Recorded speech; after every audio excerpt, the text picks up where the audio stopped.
Hi, everyone. Welcome to the UC National Center for Free Speech and Civic Engagement's 8th Annual Speech Matters Conference. I'm Michelle Deutschman, the center's executive director, and I'm pleased that all of you are here for our half day of dynamic discussions about how we can preserve the pillars of free expression in this deeply troubling and challenging moment for higher education, for individual rights, and for our democracy. This conference has taken place every year since 2018, and each year the optimist in me thinks, well, the stakes can't get any higher. And each year I am surprised by what has taken place in the year previous, the last 12 months being no exception. The federal government continues to wield threats of funding cuts and litigation if colleges and universities don't comply with agreements that clearly undermine academic freedom and the First Amendment. State legislatures relentlessly introduce bills that will end tenure and shared governance, as well as preclude specific topics from being taught and researched. And staff and faculty around the country have been fired without due process for using their voices as citizens to comment on matters of public concern, including on the assassination of Charlie Kirk and on ICE raids and detentions. Now, I could continue to enumerate the scary and destabilizing events that have taken place, but instead, I want to focus on what is in store for today. This year, Speech Matters explores challenges to fundamental rights, notably press, artistic expression, and speech, that underpin our ability to teach and learn and thrive as institutions of higher education and as a society. You will have the privilege of hearing from experts about the current landscape and about what the future may hold.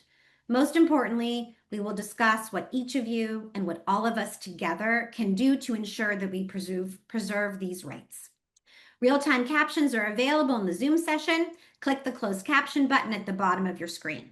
We encourage you to share your questions with us by entering them into the Q&A function. Thank you to all of those who submitted questions in advance. The event will be recorded so you can catch up in case you have to miss anything. If you're new to the center, I want to welcome you to our community of scholars, practitioners, students, policymakers, and others who turn to the center for our research, educational initiatives, and our nationwide network. I am extremely excited that we are jumpstarting our day with remarks from the 22nd president of the University of California, James B. Milliken. President Milliken began his tenure on August 1st, 2025. In this role, he oversees UC's world-renowned system of 10 campuses, 6 academic health centers, 3 affiliated national laboratories, more than 290,000 students, and 230,000 faculty and staff. He has more than 30 years of experience serving in leadership roles at large institutions. Most recently, he served as Chancellor of the University of Texas System from 2018 to 2025, where he also held the Lee, Haig, and Joseph D. Jamail Regents Chair in Higher Education Leadership. President Milliken is the chair of the UC National Center for Free Speech and Civic Engagement, and I am grateful to him for his support and interest in our work.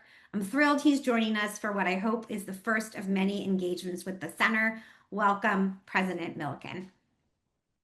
Thank you, Michelle, for that overly generous introduction, and thank you especially for your leadership of the National Center.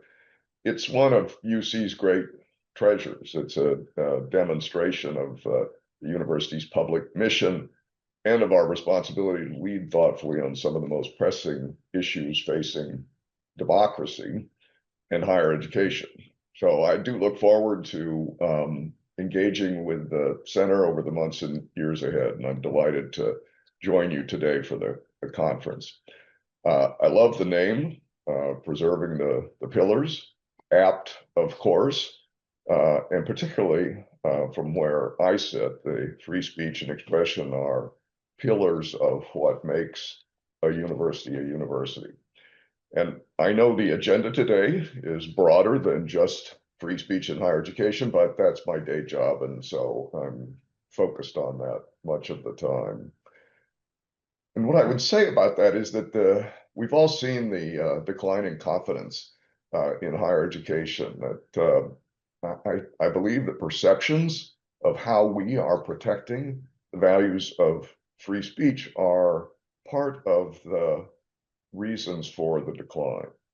And one of the most serious charges leveled against universities is that we do not truly value the freedom of expression guaranteed by the First Amendment in public institutions and observed in almost all others. Some brush these criticisms aside as propaganda. I think that's a mistake. I think we must demonstrate through our actions that we take them seriously, that we recognize the fundamental value that free speech is. I think it's essential to rebuilding our trust. Now, I imagine that I am mainly preaching to the choir today. And not only that, but I see later on the agenda, there's an opportunity for Erwin and Howard to politely correct me. But I'm still going to say a little bit more about my thinking on free speech at universities. Our campuses have to be places where ideas are expressed openly, without fear or favor, and certainly without threats of violence. It's a basic precept of liberal democracy, and it's a pillar of higher education. The fundamental obligation of an academic institution is unfettered pursuit of truth. And essential to that pursuit, the ability of individuals to develop their own ideas, to test them, to challenge each other, and to argue for what they believe. It's not always comfortable work. It was never intended to be. But a university can't fulfill its mission by shielding individuals from ideas that are unwelcome or even offensive. It fulfills its mission by ensuring that those ideas are examined, contested, and when appropriate, rejected through reasoned argument and evidence. But at the same time, conditions for that exchange matter. The university must be a place where people are safe and empowered, both intellectually and physically, to participate in that exchange. It cannot come at the expense of safety, and protest cannot mean preventing others from speaking or learning. The responsibility we have is to sustain an environment where vigorous debate is possible because the rules that govern it are clear and consistently applied. This isn't new. The protests of the 1960s, including the free speech movement here at UC, forced American higher education to grapple more directly with enduring questions about speech and expression and the institutional responsibility. In 1967, a faculty committee at the University of Chicago produced what was at the time a relatively unheralded document, the Calvin Report. Its central insight has gained renewed attention in recent years. It argued that a university fulfills its mission most effectively when individuals are free to question, debate, dissent. Core idea underpins the more recent Chicago principles, which affirm that the university's commitment is to free and open inquiry in all matters and to the broadest possible latitude for individuals to speak, write, listen, challenge, and learn. They make clear that while expression may be limited in narrow circumstances, such as threats, harassment, disruption of university functions, the institution should not shield individuals from ideas they may find unwelcome or deeply offensive. I'm a fan of both documents, and as of today, over 120 universities across the country have adopted or endorsed the Chicago principles. I think it's an important first step to responding to the critique that we are indoctrinating rather than fostering. But it's a work in progress. So let me close with this. The preserving the pillars requires more than stating our commitment to free speech. It requires discipline, it requires consistency, it requires protecting the rights of speakers and the rights of protesters while making clear that protest cannot mean silencing others. It requires defending freedom of speech and expression, not only when it's easy, but particularly when it's difficult. Here's where Erwin and Howard will have more to say today, I think. But this is why the work of the center matters so much. Building on Berkeley's historic association with the free speech movement, the center has helped UC and institutions across the country think more carefully and act more responsibly about expression, civic engagement, and democratic participation. This conference has become an important national forum because the stakes are so high and the questions go directly to the functioning not only of higher education, but of our democracy. We've faced uncertainty before, and we have endured by returning to first principles and applying them to change circumstances.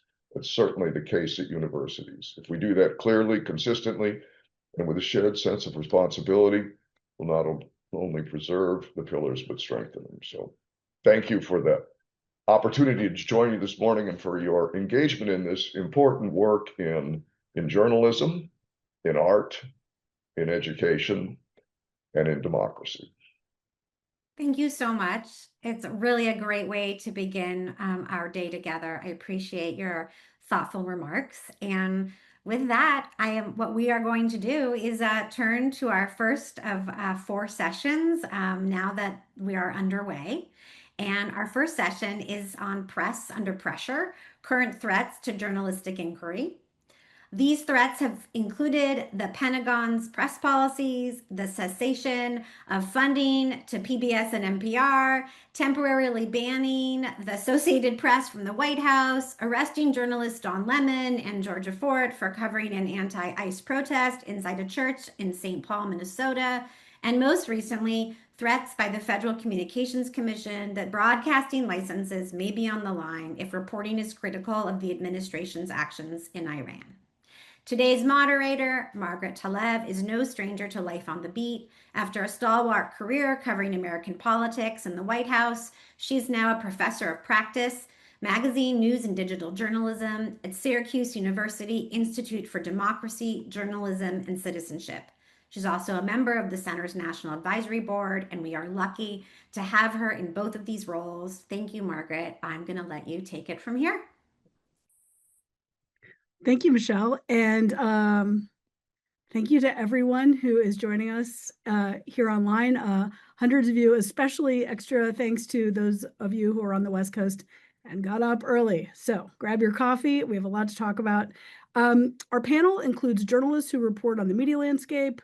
That's David and me a little bit. And also lawyers who both represent news organizations and journalists and are also helping to prepare the next generation of reporters. So Mike and David and Frank, welcome to all of you. If you could start to turn your cameras on. I have some specific questions for each of you, and I know our audience will as well. We will save some time for audience Q&A, but I thought that we could get the conversation started if I asked each of you, and Mike, I'll start with you, to introduce yourself, tell us your name and what you do, and then if you could start us off by addressing these 2 questions. 1, we hear a lot, these are unprecedented times. In your view, is that really true right now in terms of threats to US journalism and to press freedom? And if you think it's true or you don't think it's true, why or why not? And well, let's just start with number 1. I'll get to number 2 later, but Mike, take it away. You bet. Well, thanks for having me here. Yeah, I'm one of those on the West Coast, so good morning to all of you. Yeah, I'm Mike Easton. I am a senior legal counsel with the Student Press Law Center. Student Press Law Center, we're a nonprofit organization founded about 50 years ago that provides free legal help to student journalists. My specific job for the last about 35 years is to handle our hotline, where I pretty much field one call after another from student journalists, both at the high school and college level, from across the country on all sorts of, media law issues. So a bit on the front lines in terms of working with our young journalists. Yeah, during our prep panel, yeah, we talked about this whole unprecedented thing. We're all so sick of the word unprecedented because we just use it, it seems like, for everything these days. But the reality is we use it because it's accurate. I mean, it certainly has been accurate for me here at the SPLC. Yeah, I mean, it started probably, more than just the last year, but certainly the last year we've seen some things that I've never seen in my 35 years of working with students. I think probably it started about the big stuff started about a year ago now for us when we saw what happened with Mahmoud Khalil at Columbia University. At that point, our hotline started, fielding phone calls from folks, from student journalists that were getting phone calls from, sources that they had worked with international students primarily, just saying, hey, can you please remove my name? Or, reporters going out and trying to, talk with international students or folks that were being, most impacted by some of the new immigration policies that were coming down the pike. That absolutely just went into overdrive about a month later, so about a year ago right now, when we all watched as Ramesa Ozturk at Tufts University, a graduate student there who had contributed to an op-ed that was published in the student paper, asking for the university to divest from investments in Israel. But because of her op-ed, which was like op-eds I have seen come down, many, many times over my years here. It was absolutely protected. Nothing, honestly, in the op-ed that would have raised any sort of concerns. So I think we were really surprised when, a year after that op-ed was published, we saw her, rounded up by masked agents on the streets of Boston and, whisked off to Louisiana, where she spent the next 6 months. Um, for student journalists, that was it for all of us. That was a big line. I mean, we had not seen anything like that before. And once again, our hotline just lit up. This time, people just begging, to have names taken off stories. And again, refusing to talk with reporters going forward. We actually issued, for the first time in our organization's history, we issued a student media alert to publications nationwide, just saying that, hey, for years and years, we have always, along with other journalism education groups, we, cautioned journalists about working with, anonymous sources and, easily taking down stories and things just because people ask for it. Those are things that we typically don't do as journalists. But we had to let folks know that, the game, that the rules clearly had changed. We were not operating in the same world that we once were, and that, we suggested that they might want to start, looking again at some of those policies and rethinking, their willingness to work with anonymous sources. I mean, if they were going to get the story, if they were going to hear from those that were, most impacted, by those affected by some of these immigration policies, they had to talk to those folks. And so yeah, it's just gone on. I mean, the works, I do a lot of workshops and talking with students, and one of the big workshops that has come to the forefront. People want to talk about protest coverage and how are you safe, when you go out and cover some of these things. And one of the things that I'm doing differently now is I'm, saying, well, this is what the law is on the books. I mean, you should be safe. You should, have the right to do this. But we are seeing different things on the grounds right now, and so it's a different dynamic, certainly that exists from years past. So I'm going to want to return to some of that. Here's what the law says, but here's how to hedge your considerations. We'll return to that in a minute. One vote so far for yes, indeed, unprecedented times. David, same question. Could you please introduce yourself to our audience and address this question? Are these really unprecedented times compared to, I don't know, the Vietnam era, the post 9/11 schema? Have we ever been here before? Yeah, I'm Dave Bauder. I'm the media writer for the Associated Press, and I've been covering a lot of these issues over the past year or so. And yeah, like you as a journalist, I'm always scared of using the phrase unprecedented, particularly because presidential administrations and the press almost always have some kind of a contentious relationship. It's built into the DNA of how we operate. But I have never seen an administration that has gone after the press in such a systematic and organized way, the way this administration has. Michelle did a very nice job of outlining some of the things that are going on, but the scary thing is she didn't get all of them. I mean, the administration has launched lawsuits against the New York Times and the Wall Street Journal. There was one against CBS News that predated him taking office.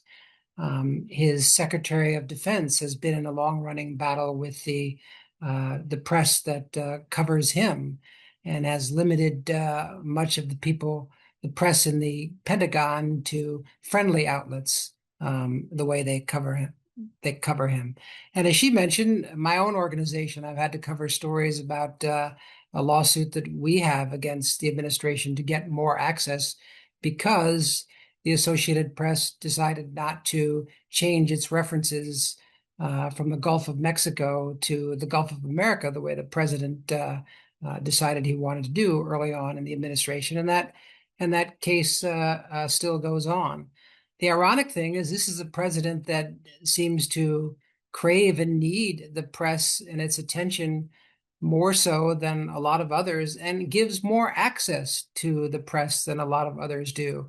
It kind of blows my mind that reporters can call up on their phone and reach the cell phone of the President of the United States, the leader of the free world, and he not only answers it himself, he will give an interview on the spot. He did more this morning with people like Jonathan Karl of ABC News over the news about the ceasefire. It goes on all the time. So it's kind of a strange dichotomy going on there, but it's some very concerning things that are going on. Okay, so with the caveat that journalists never like to say unprecedented, because then it diminishes the meaning of unprecedented, it sounds like 2 votes from Dave for unprecedented. Unprecedented cell phone access and unprecedented threats to the Certainly unprecedented in my lifetime. Structure of the free press. Frank, same question to you. Please introduce yourself and from your perspective in the law and representing media organizations, how do you think about this question of not just are these times unprecedented, but in what ways and how so? Yeah, good morning, everyone. Frank Lomonti. I am a media and First Amendment lawyer, been doing that for many years. In fact, I'm a former colleague of Mike's at the Student Press Law Center, if you go back far enough. I also teach media law. I have a faculty appointment at the University of Georgia School of Law, which is my alma mater. And so I look at these from the perspective of a practitioner on the ground that's advising journalists, but also as a researcher. And unprecedented is a big word, and it gets thrown around a lot. I would say that the threats that we encounter today are qualitatively different than the threats generations ago. I mean, on the good side, you can't be a First Amendment lawyer without being an optimist, right? And so on the glass half full side, there are certainly ways in which the law has moved in a favorable direction. It was not that long ago that it was understood that people could be criminally prosecuted for seditious libel. Those laws have gone by the books. Libeling the government, right, thankfully, is no longer going to get you jailed. It was not that long ago that states across the country had criminal penalties for defamation. Largely, although not entirely, those have been struck off the books. And so in some ways, the law is moving in a favorable direction, and those threats no longer exist. But we're dealing with qualitatively different threats now, and I'll just flag 2 of them. The first is technology-aided surveillance. It is much easier than ever before for the government to track journalists and their sources and to interfere with the flow of information. If a government agency makes up their mind that they want to track someone who has been leaking information to journalists, they have more tools and more capacity today than they have ever had in previous generations. They don't even necessarily need to subpoena the journalists anymore. They can go to their cell phone carriers. They can go to an intermediary like a Google and try to get their communications in that way. And so the tools and technologies available to the government to go on leak hunts are unprecedented for sure. Certainly, this generation makes it much, much, much more difficult to protect those confidential source relationships. The second thing, and this is the one that keeps me up at night, is the sort of the loss of any sense of a culture of accountability and transparency at all levels of government.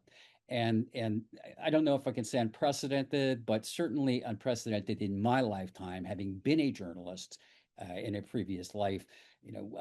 Bringing this back to higher education, there was a time when I was a college journalist, and we had a standing appointment to get access to the president of our university every Monday morning. We could ask him any questions that we want. Fast forward to this generation, and the last president of that same university did not give a single interview to the campus newspaper the entire term of his presidency. And it turned out to be the most corrupt presidency in the history of the university. And those two things are not coincidental. Corruption and secrecy always go hand in hand. And I think what we're seeing is that government agencies at all levels, state, city, county, all the way up to federal, have gotten the sense that there is no longer any public price to be paid for being secretive. And, part of this is the rise of PR culture. We now have 7 public relations people in America for every working journalist. And part of that is we've lost 80% of the newspaper journalists in America since 1990. 80% of the jobs in newsrooms don't exist anymore, right? And so we have more people in the spin business and fewer people in the fact-finding business than ever before. And as a result of that, organizations, again, cities, counties, states, everywhere, have made the determination that it is no longer a reputational price that they're unwilling to pay to be known of as being secretive or stonewalling. And so they won't answer freedom of information requests. They won't afford access to decision makers. And I think most concerningly to me as a First Amendment lawyer, they gag their employees from speaking to the press. It is pervasively the case, whether you go to a local school board all the way up to the biggest and most powerful federal agency, that everyone is forbidden from speaking to the press under penalty of loss of employment, and in some cases under penalty of threat of criminal prosecution. That is brand new. That is brand new. That is one generation old. This cultural idea that people can be threatened with the loss of their job just for sharing information with the news media. And I should say, all of those policies are facially unconstitutional. They all are. And every time somebody has sued on one of them, they have successfully struck it down. But because the calculus has been made that we would rather get sued than give unfettered access to the subject matter experts at our agency, employers have decided that that is a risk that they are willing to run. Frank, at the risk of asking you to predict something about the Supreme Court, do you feel like this Supreme Court would continue to knock down orders that have traditionally been seen as unconstitutional around gag orders or non-transparency of things that public records laws should permit? Or would you be concerned to bring a test at this time?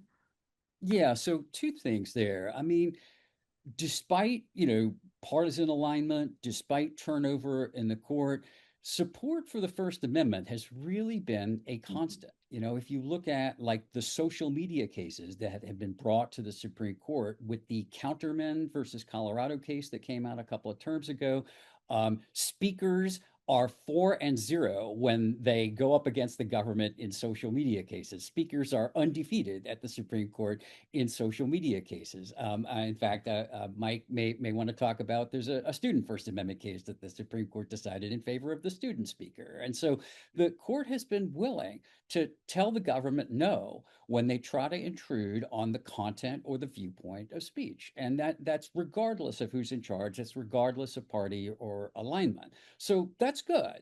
That being said, there's definitely a blind spot at the Supreme Court and in our federal jurisprudence when it comes to access to information, right? The First Amendment works great when you have your hands on information. And the courts have been absolutely adamant for a century that nothing that looks like a prior restraint on the flow of information can pass muster constitutionally. So once a news organization, once a journalist has documents in their hand, they are free to publish it, even, as we've seen, leaked Pentagon documents, right? The famous New York Times case. And so we know that prior restraints will always be struck down as unconstitutional by the court. But what we don't know is, will the court recognize a right to gather information? Will the court recognize a right to receive information that is powerful as powerful as the right to be free from prior restraints? And thus far, the court has been really kind of has cheaply rationed this out. The court really has not been willing to recognize, although lower courts are starting to develop some good doctrine around this. For instance, lower courts are starting to recognize that there is a constitutionally protected right to film law enforcement officers doing police business in public places. Again, a positive development, a way that the law is evolving in a good direction. And so I am cautiously optimistic that, given the pro First Amendment record of this court and of the court in general, that when the right test case comes up, and I would love to see that employee gag rule case teed up for the U.S. Supreme Court about gagging employees from speaking to the press, I would absolutely try that case any day of the week at this court. I hope, thank you, Frank. I hope before the end of our conversation, we'll have a chance to revisit this idea of what the solutions could be to some of these problems and sort of individual and collective action that people on this call might take, whether it's informing other people or just steps individuals can take. I think what I'd like to do, I also just want to note, it does feel like we're all agreeing that this has sort of been a bookend to the Watergate era. This idea for the last 50 some years that transparency and accountability are essential to minimizing corruption, holding power accountable, the idea that that is a nonpartisan, bipartisan sort of American goal. Like when you look at what's going on with the betting markets, the ability of people in politics to enrich themselves by using the levers of the job, these have not been acceptable behaviors post-Watergate, and the public seems more okay with it now. So I do want your thoughts on all of that as we keep talking.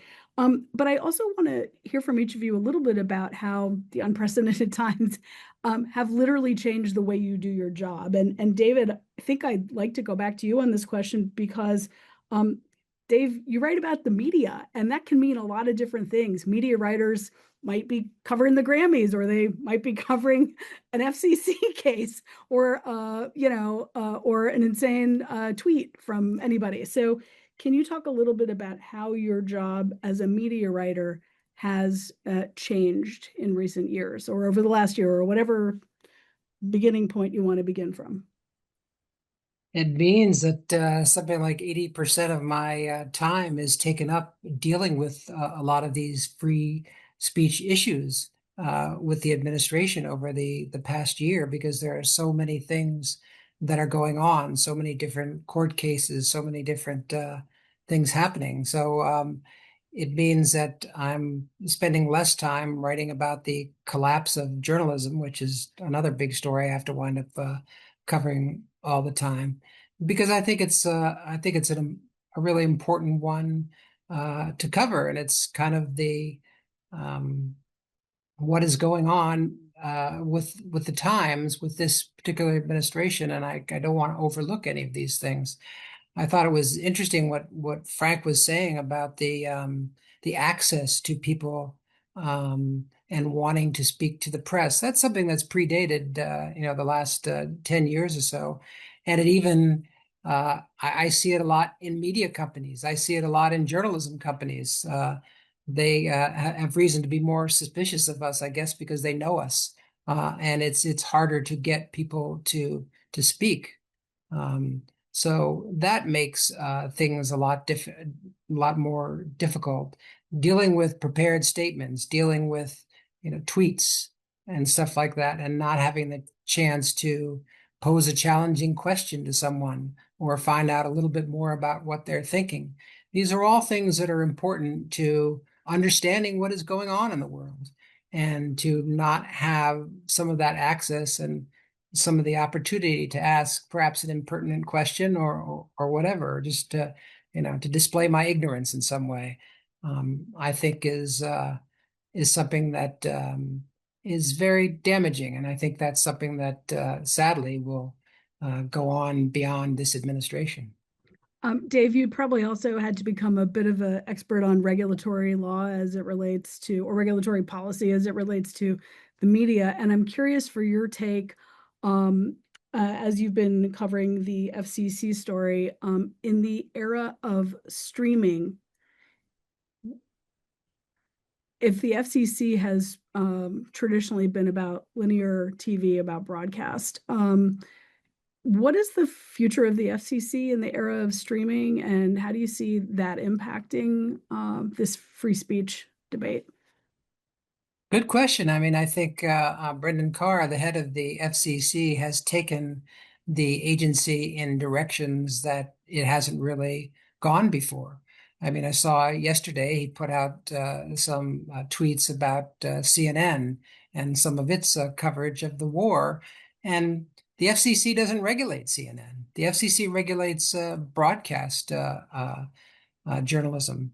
And he inserted himself into the situation involving Jimmy Kimmel this past fall, wound up backfiring on him in some ways by, threatening the licenses of broadcasters who, were continuing to show him and kind of encouraging them not to continue to show Jimmy Kimmel. So he's using the bully pulpit of the FCC in a way that I don't think I've seen since I've been doing it, and it'll be interesting to see whether a future FCC tries to take such a broad view of what the role of the agency is in being some kind of an arbiter of the media and journalism. Yeah, I mean, I guess Mike and Frank, I'd like to open that up to you as well. I don't think the FCC can redefine what it is, although I could try, but Congress could certainly redefine what the FCC's reach and scope is. Do you think it is more likely that the FCC's relevance will compress, or that someone who has the power to do so will expand the scope of the FCC's role as the way we produce and consume information moves from sort of the traditional print / linear broadcast / online to the entire social media landscape that allows college students and network stars to kind of all do the one-man band thing? Like, does that mean it'll be harder for the government to regulate that, or does it mean that the government will seek more and more regulatory power? I mean, I can start with this, and I'm interested in hearing from Mike too. So, and this is way you can take an entire year to teach broadcast law, and I'll try to put it down in 2 minutes, right? But the rationale for the FCC being in the business of regulating broadcasting goes back to this notion of the scarcity of the spectrum, right? That's the animating principle, is that there's only so much room on the over-the-air broadcast spectrum for radio and television stations without crowding each other out. And because this is a scarce public resource, the government gets to have some say in how it is used, right? And so that's the animating principle. Well, lots of people think that the scarcity rationale has sort of outlived its usefulness now that we have limitless ways for people to communicate, right? I mean, relatively few people get their news by sitting in the car and turning on the AM radio anymore. Many, many more people are plugging their phone into that dashboard, or they're turning on a podcast, right? And so I wouldn't try to predict too much what Congress will do, but I think getting a consensus in Congress either to greatly increase or greatly diminish the authority of the FCC would be awfully challenging in the current political climate. But I don't see an appetite for unleashing a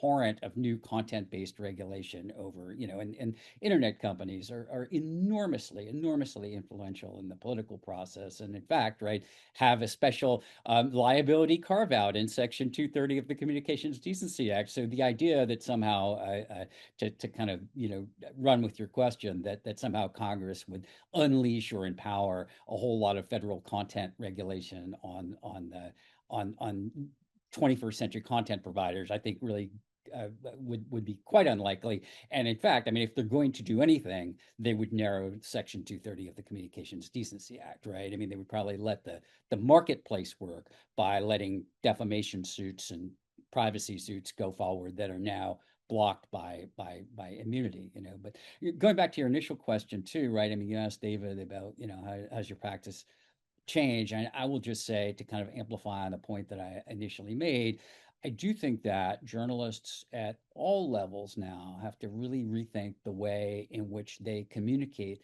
with confidential sources. And, I have told people that it is not a bad idea to go back and watch All the President's Men, which just turned 50 years old. And Bob Woodward used to put a little flag in the flower pot on his porch and meet his sources in a parking garage. And there is something to be said for tried and true ways that do not leave a digital footprint. The only thing I would add is if Bob Woodward were doing that today, he would probably put his cell phone into a pouch somewhere and zip it shut and turn it off so that he wasn't being tracked. But yeah, so you definitely have to be thinking to yourself about the digital breadcrumbs that you're leaving behind as a journalist. I was going to say, leave your watch off and meet in a crowded place instead of in a garage, because at least you have plausible deniability in a crowd.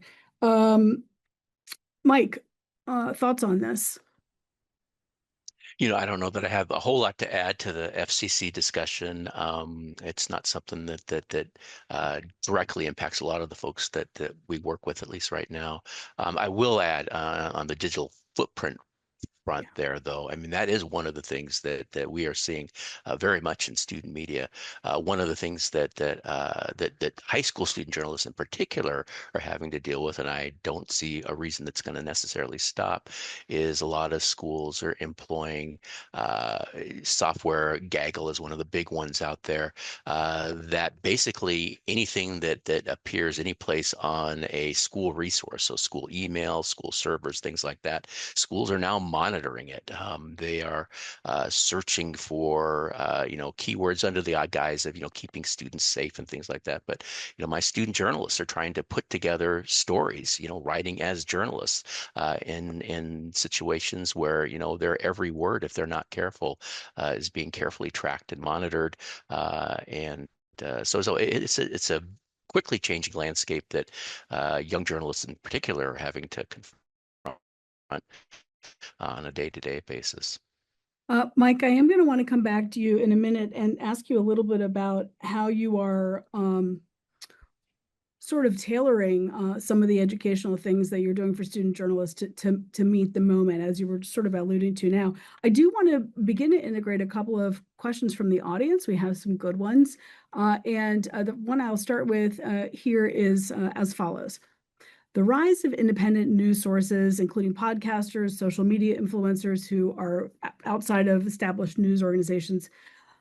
With those, there's been a shift in the perceived credibility of formal news outlets that the administration has leveraged to discredit the press as fake news and selectively engage reporters who report favorably on the administration. That's the prelude. The question is, how do you think that news agencies can win back public trust and leverage and credibility in order to force the administration to communicate with them? I'd like to hear whether you agree with the premise of the question. Would winning back credibility force anything to happen? But also, you understand the spirit of the question. Anyone, this was a toss-up. Who would like to grab this one?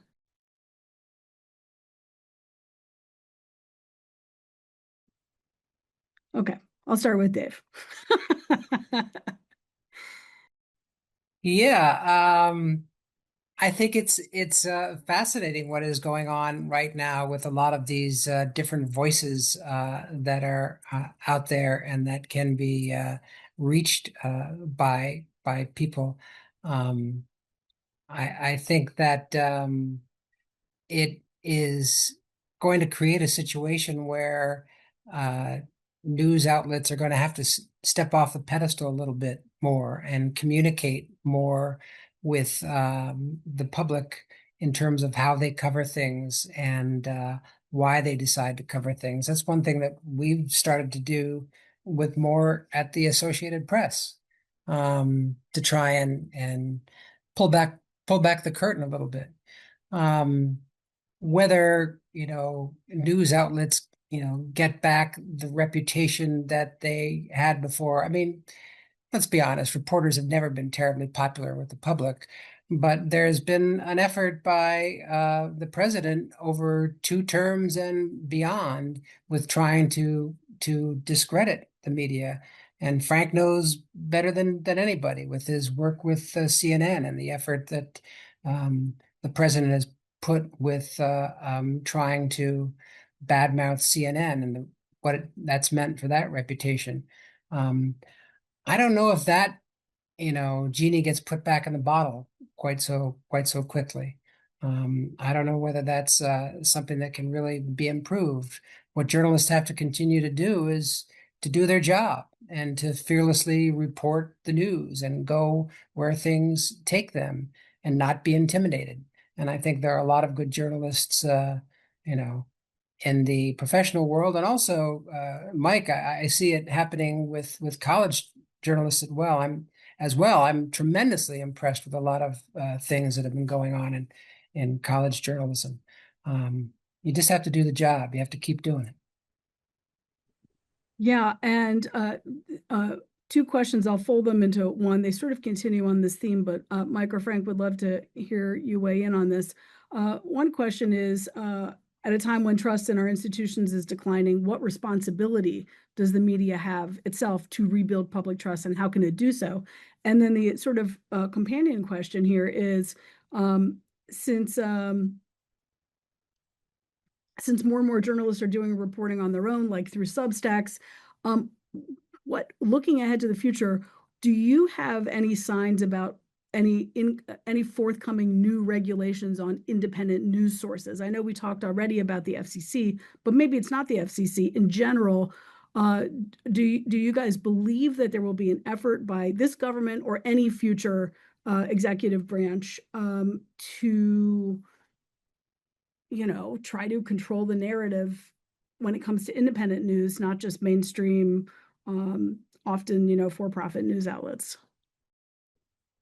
I But mean, doesn't the administration have enough to do with what it's been doing? I just think that's going to be hard for them to. It's such a huge um, area. It's going to be hard for them to go out and regulate all of that. Frank, you have something to say about that?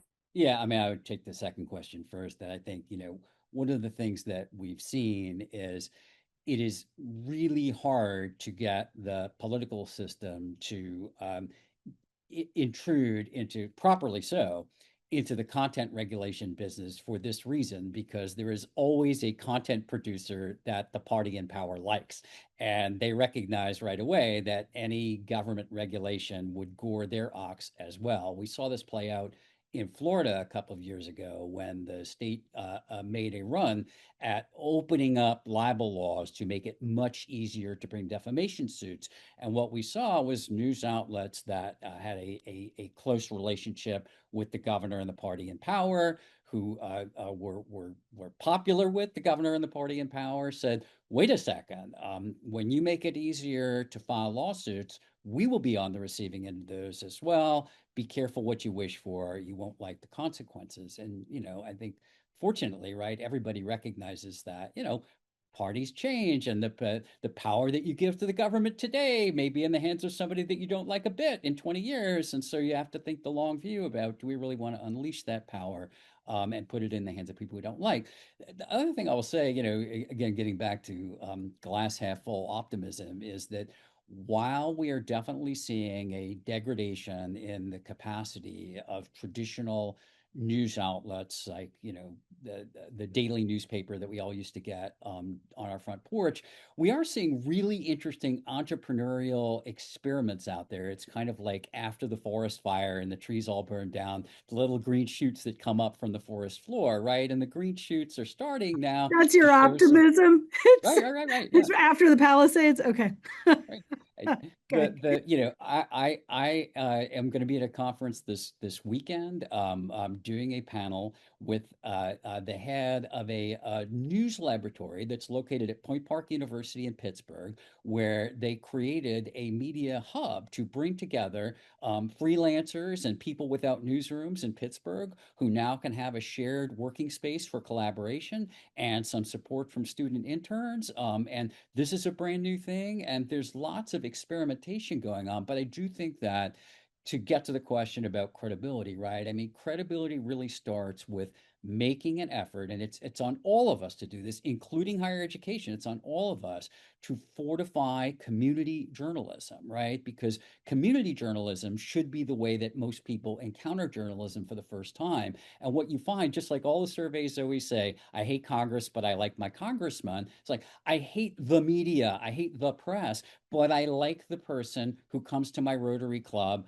with the, pad and recorder and does the coverage of the Rotary Club, right? And so we've just got to get more people out into Rotaries, more people out there into the community, engaging with the public so that their impression of the news media is not, four people around a table yelling at each other about national politics, but that it's about, what's going on in my community. But again, higher ed has a role to play there. Higher ed needs to be working to introduce people to journalism, to build that media consumption habit. And unfortunately, there's a lot of hostility in higher ed administration toward the press. I see Mike nodding there. This is why he has a job. It starts with the institutions that are opinion making institutions, including our schools, wrapping their arms around high quality community journalism. Mike is actually the perfect segue, because what I want to ask you, I'm mindful of our time, and I knew this conversation would move very fast. There are students listening and going to be watching this, and I know that this is a time when people really need actually specialized advice, whether you are a high school journalist, whether you are a student with a foreign visa who may be trying to do journalism in the United States, or just trying to go to college in the United States and communicating on social media. How has your guidance to help students be safe if they may want to express themselves with free speech, how has your guidance changed? And are there any takeaways that anyone listening here should be mindful of that you could share? I mean, I think that's perhaps one of the saddest sort of things that's happened over the last year is just some of the conversations I've had with international journalists. I mean, we've had this amazing tradition in this country of having, international students, come to America to learn the craft, to learn, about journalism, to learn what a free press is, and what its value is. And things have changed. I mean, some of the conversations I'm having with, the students that call, some of whom are international, have been heartbreaking. I mean, I gave a kind of opening remarks to a group of incoming graduate student journalists at the beginning of this year. And one of the questions I fielded from the audience, clearly from an international student, was, am I safe to go out? And we have a protest in our community. Am I safe to go and cover those? And, for the first time ever, I really had to pause and say, I can't say that you are. I think that, and we are seeing, newsrooms around the country making these choices they've never had to make before about who's going out to cover stories. And so, yeah, I mean, again, back to where we started as far as the unprecedented nature of all this. So yeah, I mean, and back to Frank too. I mean, one of the things we're seeing, I work with students that are actually going into journalism at this time. I mean, it sometimes blows my mind, that we still have people that have that optimism, and thank goodness that we do. But I do tell them, I mean, and I think they already recognize without my telling them this, that they're looking to create a new model. I mean, this is the old is leaving, and we are needing to create something new. And thankfully, many of them are excited to be a part of that. Okay, so on a note of optimism, before they give us the hook, Frank, you're like Mr. Sunshine. We know what you're optimistic about. I'm going to take you last. Dave, Mike, and then Frank, as you look forward, what is one thing you are feeling good about or hopeful about, or a place where you are putting your energy that you think will make a difference? Well, I'll do two things. I just mentioned to Frank offline, I was at Point Park, that hub, just last week myself, and there are a lot of these interesting experiments that are going on, people getting beyond the traditional media to try and do things differently. One thing that's optimistic about, I mean, I used to get almost entirely negative emails from people not liking an article, people not liking the press. Those would be the people that would be motivated to write to someone like me. But I've noticed in the past year, I've gotten a lot of emails from people saying, we appreciate what you're doing. We appreciate the fact that you're covering these issues. They're important. People are watching. People are interested in this sort of thing. And that gives me some optimism. Thank you. Mike? I'll just go back to, I mean, I'm so lucky. I mean, I have kind of a dream job where I get to work with young people that are still showing up and still doing incredible work. I mean, they really are, as David mentioned. I mean, some of the journalism that's been coming out lately from young journalists is just is pretty incredible. So yeah, I mean, I just the folks I work with, the young people I work with, the future journalists, they give me hope. And Mr. Sunshine, Frank. uh, Two things. First of all, I think investigative reporting is as good or better than it has ever been. I really encourage people subscribe to an outlet like ProPublica, get their newsletters. As a former investigative reporter, every week I see something that I say to myself, if I had just done that one story in my career, I would consider my career to be a success. And they have 52 of them a year. It's remarkably good quality journalism. And so, despite all of the intimidation, all of the headwinds, investigative reporting is still really, really excellent. So there's that. The last thing I would say, getting back to my point about the gagging of government employees, we've actually seen 2 court cases in recent history, one in Pittsburgh and one just recently down in Dade County, Florida, where government agencies have been successfully sued to get rid of these gag rules. And so the law is continuing to evolve in a good direction that frees public employees to be able to speak candidly to the press about work-related matters without fear of being fired. So that's the good news. Amazing. Well, before I turn it back to Michelle, I want to thank my wonderful panelists and all of you in the audience, and also share, if any of you are interested in staying on top of sort of developments at the intersection of media and democracy and civic engagement, I have a free newsletter. I'm happy to add you to it. I'll drop the link in the chat, or you can just email me directly. Thanks for letting me be a part of the conversation. And Michelle, I am kicking it back to you. And I'm just going to thank you all also. I mean, I knew this would be thoughtful and such an important discussion. The problem with each panel is that we could do the whole time about each of them, but I'm very appreciative, and I wrote down right here green shoots. So I'm going to think about green shoots when I'm feeling like demoralized. So again, thank you all. Before we segue to our second panel, we're going to spend a couple minutes letting you hear from members of our fellows cohort and from our voice awardees about their work and their experiences as part of the larger center community. While they are speaking, we're going to be showing you some photos of members of these 2 cohorts from 25-26 in action. And I'm now going to invite Doctors Chang and McNamara to begin. Hi, Anna and Meg. Good morning. Hello, everybody. My name is Meg McNamara. I'm a professor of pediatrics at UCSF, and I want to thank you for the opportunity to be a part of the Center's annual conference. I've had the privilege this year to participate along with 2 of my colleagues from UCSF, Dr. Chang and Dr. Cho, as a fellow of the UC National Center for Free Speech and Civic Engagement. Our project title is Winning Hearts and Minds, Promoting a Healthy America Through Health Professions Education. And we selected our project because of concerns that we have around the growing challenge of and importance of countering medical misinformation. We see how misinformation is increasing and amplified through social media, and also see how it affects our patients in our own clinical practices, as well as the greater problem of its impact on the general public and public health. And as medical educators, we clearly recognize that healthcare professionals need a new approach and communication strategies to address this potentially harmful influence. The fellowship has been an inspiring experience for me and our team. We've deeply benefited from the structure of the program, and I want to offer a special thanks to Michelle Deutschman for her leadership and to this whole staff team for their support. It's been incredible.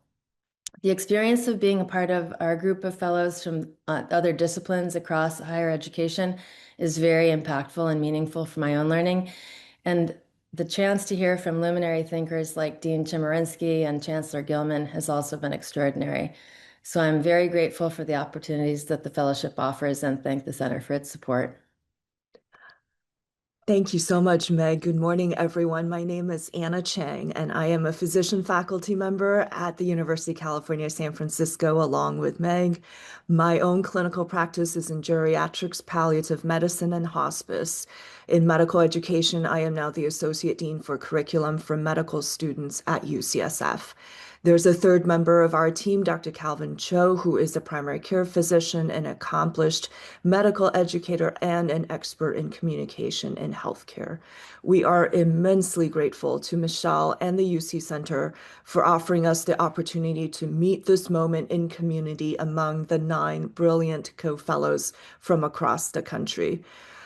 This program has catalyzed for us a movement for years to come that we hope will transform discourse between healthcare providers and the public to advance trust and health.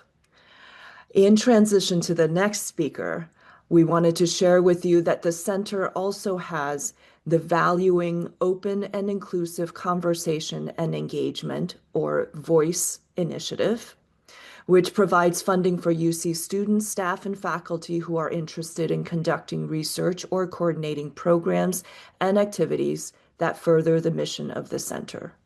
We're pleased to introduce Tyrus Miller, Dean of the School of Humanities at UC Irvine and a 2026 VOICE recipient.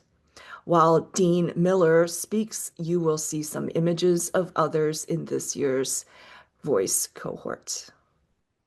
Thank you, Anna. Well, as Anna said, I'm Tyrus Miller. I'm Dean of the School of Humanities, and I was the co-director of a VOICE-funded program with Dr. Kelly Brown, the Director of Communications for the School of Humanities, on social media storytelling on academic freedom.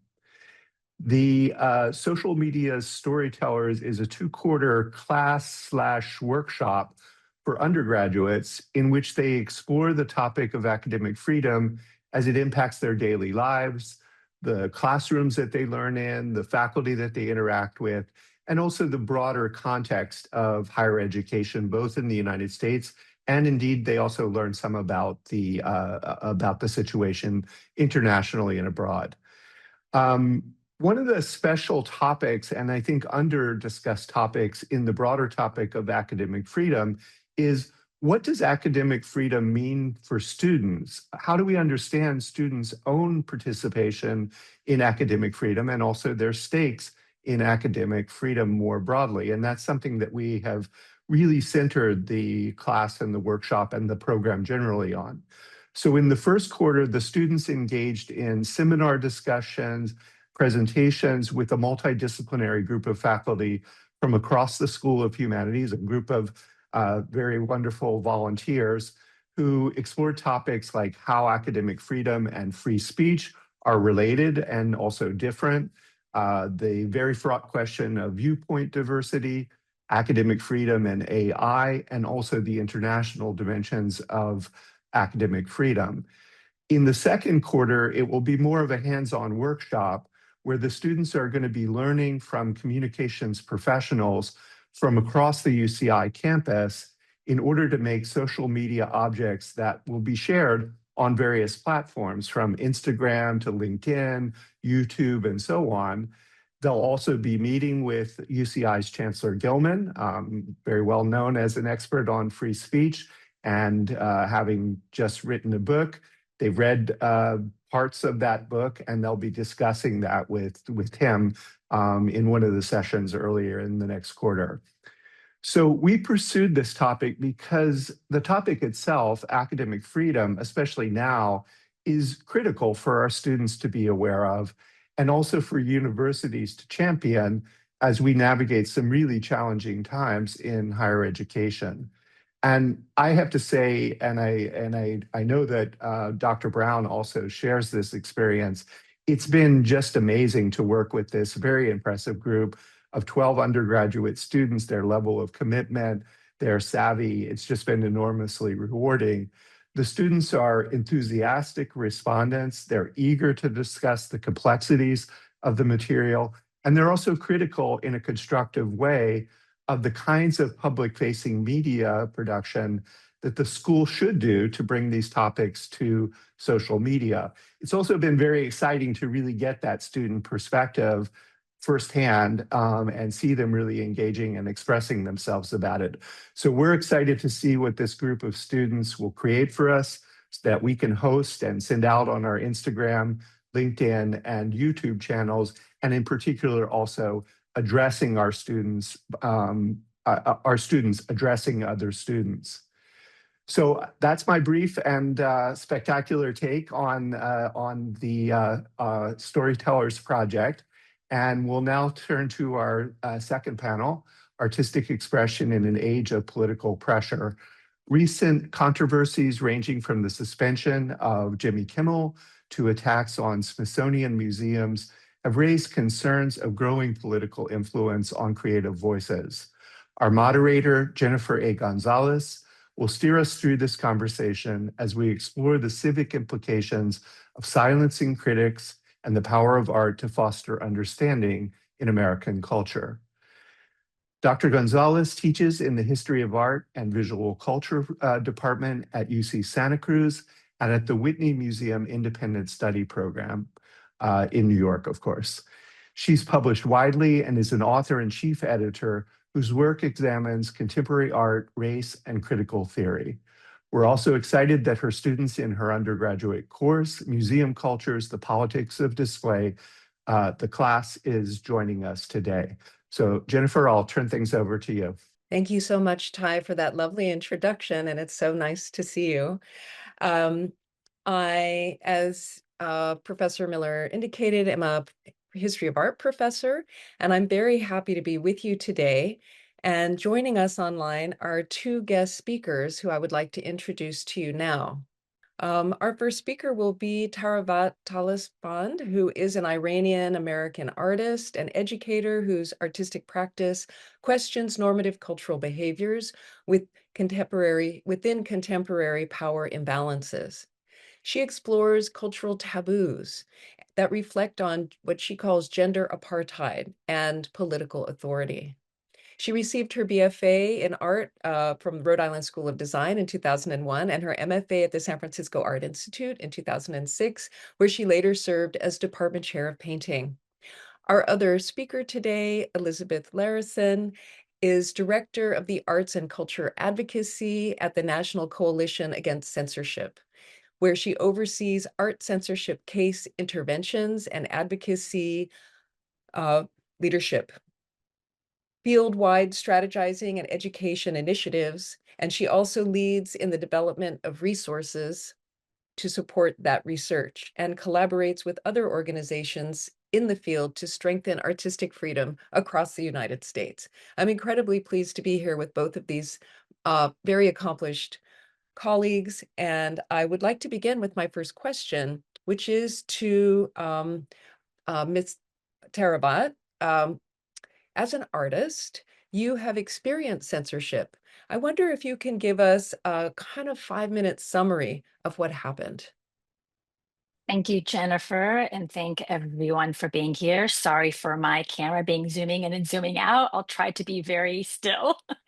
I wanted to begin by grounding this in a specific experience that I had early in 2023 exhibition at Macalester College, which became a case study in how censorship operates today. The exhibition included paintings and sculptures that engage with themes I've worked on for years: gender, power, sexuality, and the body, particularly in relation to Iranian diasporic identity. If you can go to the next slide. What happened was not a single act of censorship, but a sequence of institutional responses. Shortly after the exhibition opened, the college added a warning sign outside of the gallery stating that the work contained, quote, images of sexuality that might be upsetting. On its own, that might sound like care, but it framed the work as something dangerous or inappropriate before viewers even entered. If you can go to the next slide. about community pressure and institutional reactions. So, quote, then student-led protests emerged, including posters calling for the work to be challenged or removed. These responses are important. They reflect real feelings, but what followed is where censorship became visible. The institution intervened in ways that physically altered access to the exhibition. Parts of the exhibition were covered, if you can go to the next slide, please, were covered or obscured. Curtains were installed, limiting visibility into the gallery space. This is where censorship becomes spatial. It's not just about speech, it's about controlling what can be seen, how it's encountered, and who feels permitted to engage. If you can go to the next slide, please. What's important is that this wasn't an isolated incident. We're seeing similar patterns across campuses where discomfort, political pressure, or fear of controversy leads institutions to premeditatively regulate artistic expression. What I experienced wasn't a ban in the traditional sense. The exhibition stayed open, but it was framed, restricted, and mediated in ways that fundamentally changed how the work could be encountered. That, to me, is what contemporary censorship often looks like. It's subtle, administrative, and often justified as care. Thank you so much for this remarkable example, and also distinguishing between kinds of censorship as we think about what constitutes our visual field or the notion of public space and how we occupy that. I wanted to ask, why did it feel particularly significant to you that these events happened on a college campus? Well, I'm a professor. I teach in academia for over 15 years now, almost 20 years. And so it was just, I didn't really have any issues of censorship for the first 15 years of my tenure. So that was really surprising, first and foremost. But it also is really surprising because shortly after the fall of 2022, the exhibition opened, by the way, in January of 2023. So during that time in the fall term, there was this woman life freedom movement that happened in Iran, where women took to the streets and were protesting against the choice of wearing the veil, and also for the death of Masa Amina. And so that was really surprising because that was such a conversation that was happening within my community and diaspora, but also in colleges and on campuses. So I was really surprised that the choice of putting a black curtain, or what I would actually see as a veil, over the neon, which was the first thing that you can actually see with through those windows, is woman life freedom. Thank you. I think that that's really compelling to think about also how that movement impacted women on campuses, not all over the US and also internationally. And so in a way, your work was really a direct response to that. And I think we have some more to think about in terms of the response that the campus gave you. So I'm going to ask my next set of questions to Elizabeth. As the director of arts and cultural advocacy at the National Coalition Against Censorship, how did you get involved in Tarabat's case? Thanks, Jennifer. We'd read about it in news reports that it had happened, and so we reached out to Tarabat directly, and Tarabat gave us the documentation we need to sort of settle our own opinions about whether censorship happened. And we issued a public letter co-signed with the College Art Association addressed to the director of the museum, calling attention to where we had seen missteps, like with the curtains covering the exhibition. They had temporarily closed it for a few days, but also called on them to do things that would sort of course correct and like make the best path forward from there on out. Those three things were: one, to remove the exhibition protest materials from the doors of the gallery. The placement on the doors of the gallery, we said, suggested that the college endorsed the protesters' perspective and undermined the exhibition and the artist's intended message. We also said that any protest posters should be made available nearby, but just not on the doors of the gallery space. We also said that the exhibition content advisory that Taravat mentioned should use neutral language instead of coded words like upsetting and unacceptable, and advising that people should proceed with caution, right? These words flag to viewers that like to anticipate being upset, to anticipate finding things unacceptable. And also there was a point of the college's disclaimer, or the college's notice that included a disclaimer that should be, assumed as a default, that neither the college nor the gallery endorses the ideas of any given artist, because not all artists on view in a given space necessarily agree with each other, right, on any given topic. So we said that that sort of statement was redundant and in being invoked for a specific exhibition, singles it out. And that they should make any types of statements like this explicit and general if they're going to make them at all. Finally, we urge the college to convene an opportunity to learn from this experience, wherein contested elements of the exhibition could be examined in depth. We suggested bringing academic specialists in religion, art history, social movements, or related fields to really lead those discussions and examine both the artist's intent as well as critiques of the exhibition. Concluding in general with this letter, we said that if the college was unable to stand by its exhibition programming and generate open dialogue about it, it fundamentally would be failing its duties, not just to students, but to invited artists like Taravat. I wonder, how does Taravat's experience relate to other kinds of censorship that we're seeing in the arts or that you have seen through your organization? And has there been an increase in censorship over the last few years? Can you talk about that for a minute? Yeah, I'll go. There's a lot to cover. We can start. I have a couple slides here. Censorship that Taravat experienced coincided along with a trend that we saw in colleges and universities at that time. One was at Texas Wesleyan University, which called off its production of Carlisle Brown's Down in Mississippi after students petitioned against the production, claiming that its use of racial slurs was harmful.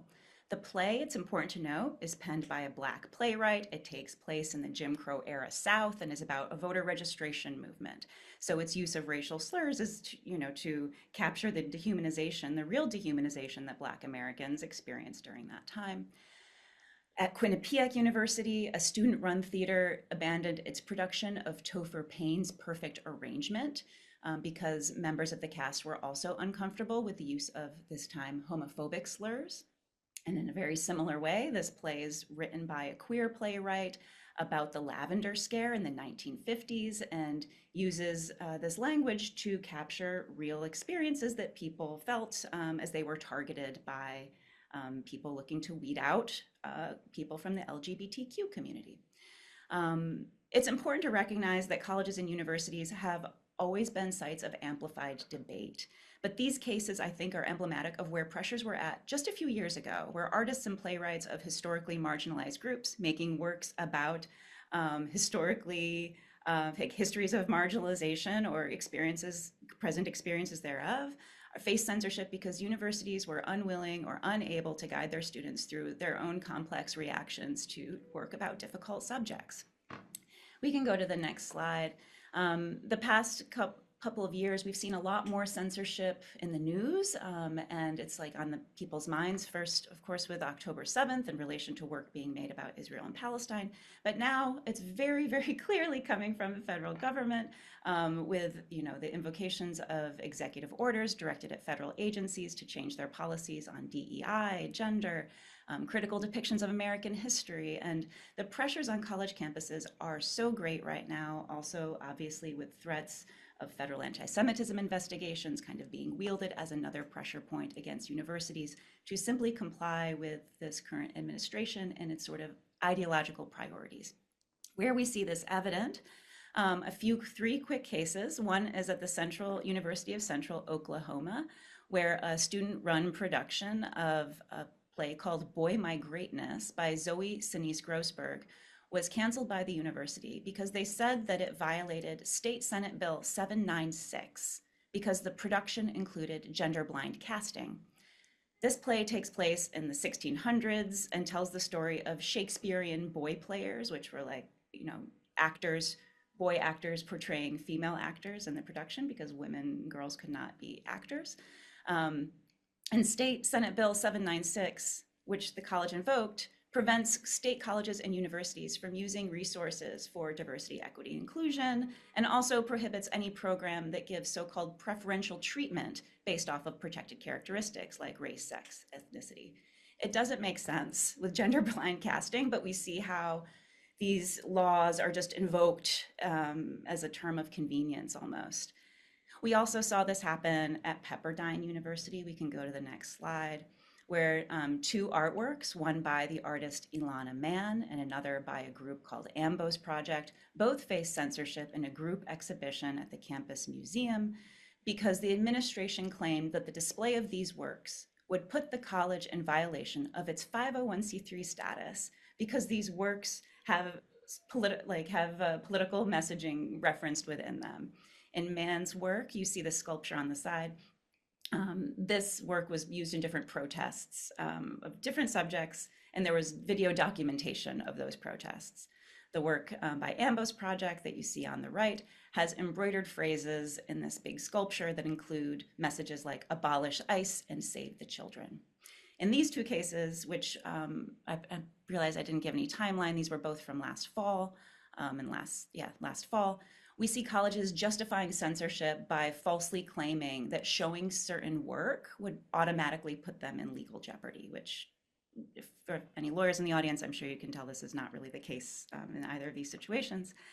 But the last case that I'd like to share reveals the true depth, I think, of what's happening right now. This past February, a contemporary artist named Victor Marca 27 Quinones opened a solo exhibition at the College of Visual Art and Design at the University of North Texas. The exhibition addresses themes of immigration, Latin American culture, dual national identity, and includes works that are critical of US immigration and customs enforcement. Within days of opening, the show closed. The artist was not informed. All information about the show was taken down online, and the show was deinstalled, all before the artist was told. Weeks later, leaked transcripts revealed that the dean of UNT's College of Visual Arts and Design admitted in a meeting with faculty and staff of the college that the administration was particularly concerned around the anti-ICE artworks. And later, there were leaked text messages between other members of the administration expressing concerns about how this exhibition would be viewed by leadership in Austin. The censorship of this work most likely violated the First Amendment, and the leaked transcripts pull back the curtain on what many universities, public and private, throughout the US are facing in this particularly fraught political moment. Thank you so much for that overview. And I think we all have probably seen or experienced some versions of this in different institutions, or at least been made aware of it. But what seems to be true is that we're seeing a dramatic increase in these cases. And it's not that art has never been censored before in the United States, but that this kind of not only dramatic increase, but the incursion onto university campuses seems to be a real new thing. There seems to be a new kind of framework in mind. And so I want to ask you each a couple of questions. One question is, and maybe we can just start with Tarabat and then move to Elizabeth. One question is, university museums and galleries, as well as public museums like the Smithsonian in Washington, D.C., where I just was on Friday, are often the crucible where these debates and acts of censorship take place. Why are museums on the front line of free expression, and why are they important? Great question, Jennifer. I'm happy to chime in on that. Museums are on the front line because they are where abstract ideas become visible, right? Art has a unique ability to make political, cultural, and emotional tensions tangible. And because of that, it often becomes a site where broader societal conflicts play out. Museums, especially universities and public museums, sit at an intersection of that. They are educational spaces, they're public-facing institutions, and often depending on funding, donors, or political structures. That makes them particularly vulnerable to pressure, but it also makes them incredibly important. because they are one of the few places where we encounter difference across time, culture, and ideology without needing immediate resolution. When museums hold a space, they allow for reflection, not just reaction. When they don't, they risk becoming sites of affirmation rather than inquiry. That's a great question. That's wonderful, beautiful response. Elizabeth. Yeah, I so much agree with you, Taravat, that they're one of these places that like allows people to interact with ideas they might not normally interact with. But I love what you said about not needing resolution, right? I think that's so beautiful. Just had to echo that. But I think also in a time where we have so much like society, people are losing trust in corporations, government, social media, oftentimes media too. There are some institutions that people that have retained trust. And I'm going to quote Devin Ackman here, who I met a couple weeks ago at another event. He's the board chair of the American Alliance of Museums, and he wrote something for the Washington Post a while back. So I'm going to read this real quick. 92% of adults view museums as nonpartisan sources of education, according to a report from Wilkening Consulting. People also trust museums for presenting fact-based, authentic, and research-driven information. 96% of Americans say they would support lawmakers who fund museums, and 97% see museums as vital educational assets to their communities. He writes, these findings place museums among the most trusted institutions in American life, ranking just behind friends and family. So museums are trusted, right? And so if they are trusted more in some cases than, let's say, the government or the current government leadership, that is why they're being targeted right now. That's why they're being seen as the last bastion of woke, as the president said last summer. It is, if you can't control it, if you can't control it, you try to eliminate it. And I feel like that's sort of what's happening right now through efforts to control the purse strings and implied pressures on the cultural sector. And the other thing I was going to say is what Taravat already said, so I'll leave it at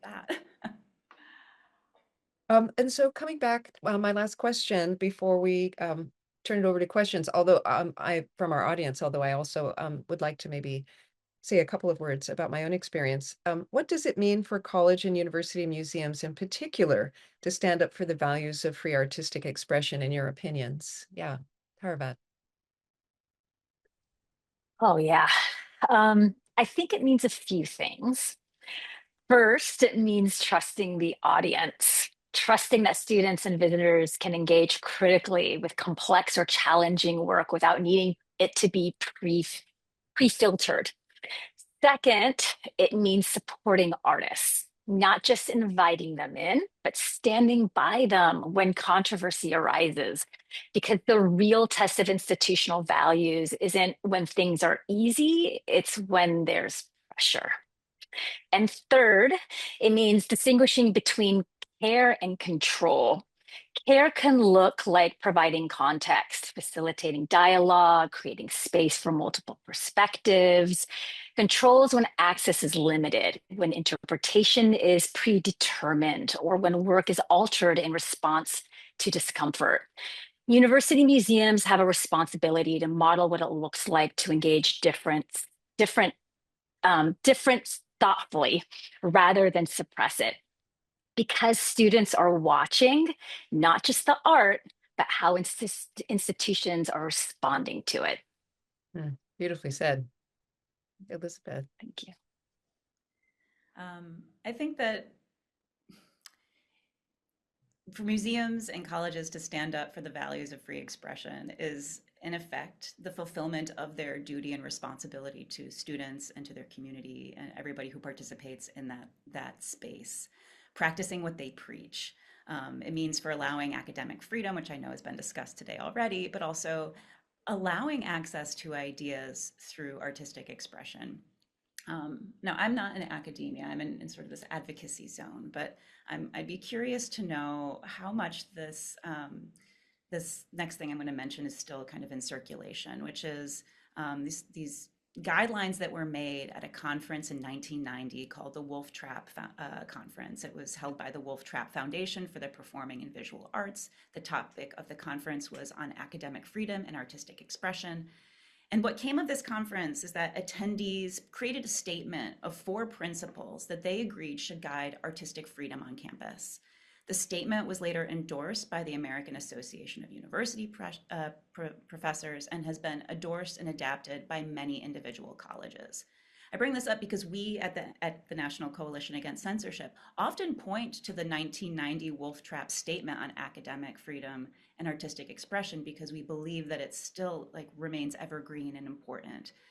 Its main tenets, I'll just breeze through the four elements, is that artistic expression made by faculty and students deserves the same kind of protections as academic work. That at college or university, showing work doesn't necessarily mean that it endorses the work or the artist's ideas. And also it states that when an academic institution offers artistic elements on display to the public, they should ensure the rights of the presenters and the rights of the audiences are not overridden by a heckler's veto. And finally, they state that public funding for artistic presentations and for academic institutions does not diminish, but rather probably heightens the responsibility of the university community to ensure academic freedom and of the public to respect the integrity of academic institutions. These are, for us, upholding artistic values on campus really means following the tenets of the Wolf Trap statement, but also we know that it can also be helpful to make sure that institutions have adopted a statement of artistic freedom, recognizing the power and importance of expression, acknowledging that sometimes works can unsettle as much as they can inspire, and that we welcome, having the statement include something along the lines of, we welcome public discussion and debate as integral experiences to art, but commit not to censor. We also encourage museum institutions to codify and follow procedures for selecting work. Like, whose job is it to decide? Who does not get to override it, right?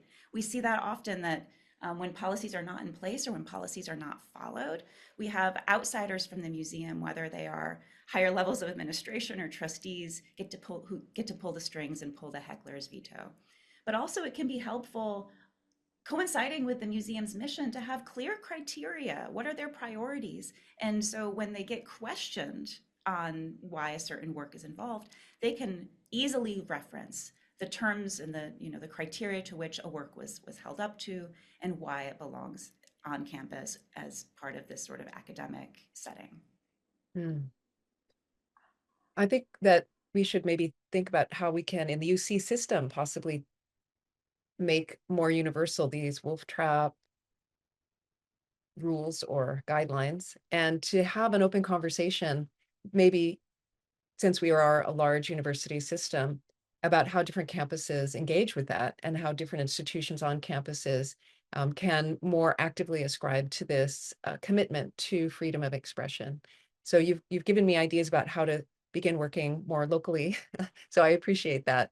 I wanted to turn to we have several student questions. I'm going to go to the first one, which is kind of an interesting open question, not directly related to museums or academic freedom, but how does censorship, who is censorship supporting or protecting, especially when there are free and very shocking things on the internet that any age can access? So the question is really like, why the big deal, given the fact that we see so many things on the internet? I wonder who would like to respond to that.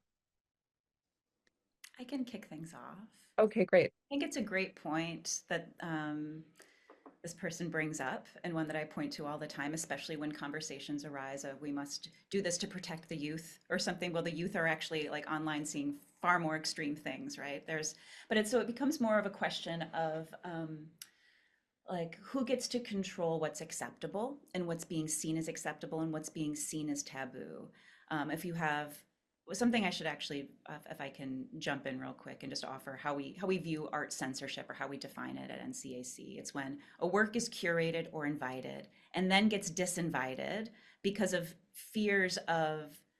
disagreement with perceived ideas expressed within the work, or difference with ideas of what the artist might express elsewhere, or for fear of controversy. And it's always the entity of that has the power to control the terms of display that censors. So when we think about why censors censor, when there are so many other ways that people can get information, it has to do with control. It has to do with controlling what is seen as an acceptable idea and trying to limit percolation, I think, of those ideas. Great. Arvat, do you want to respond? Oh, I mean, it's a really great question because you're right. You know, we turn to our phones or TV or radio, and you're seeing and hearing all sorts of things, whether you want to or not. And the best that you can do is turn it off or look away, right?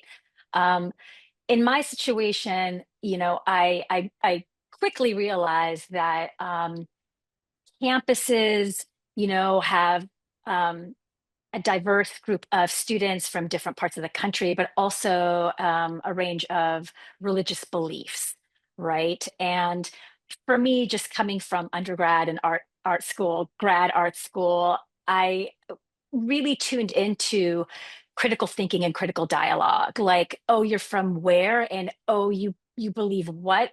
I want to talk about it. I want to learn about it, right? So I've always been trying to absorb the information. And so when it kind of got flipped onto me and my work, you know, I quickly realized that, you know, there's sensitivity, obviously, and that my work really tried to kind of circumnavigate that as best as possible. But I I always, when I have an idea or a work that I feel very much um, passionate, is not really the right word, but when I have a real drive and a real urgency to create it, to share it for discussion, oftentimes it really does hit a wall of possibly crossing some lines of other people's morals or beliefs, whether they be religious or not. And I always kind of circle back to um, the place where, as an artist, I hope to offer my audiences a range of feelings, right? And that can be quite polarized, right? And so when I walk away from the work, once it's being seen, whether it's on a device, on a website, on a gallery or museum wall, or even in a slideshow in a classroom, you know, I open up and I invite people to feel. And I think that there seems to be this very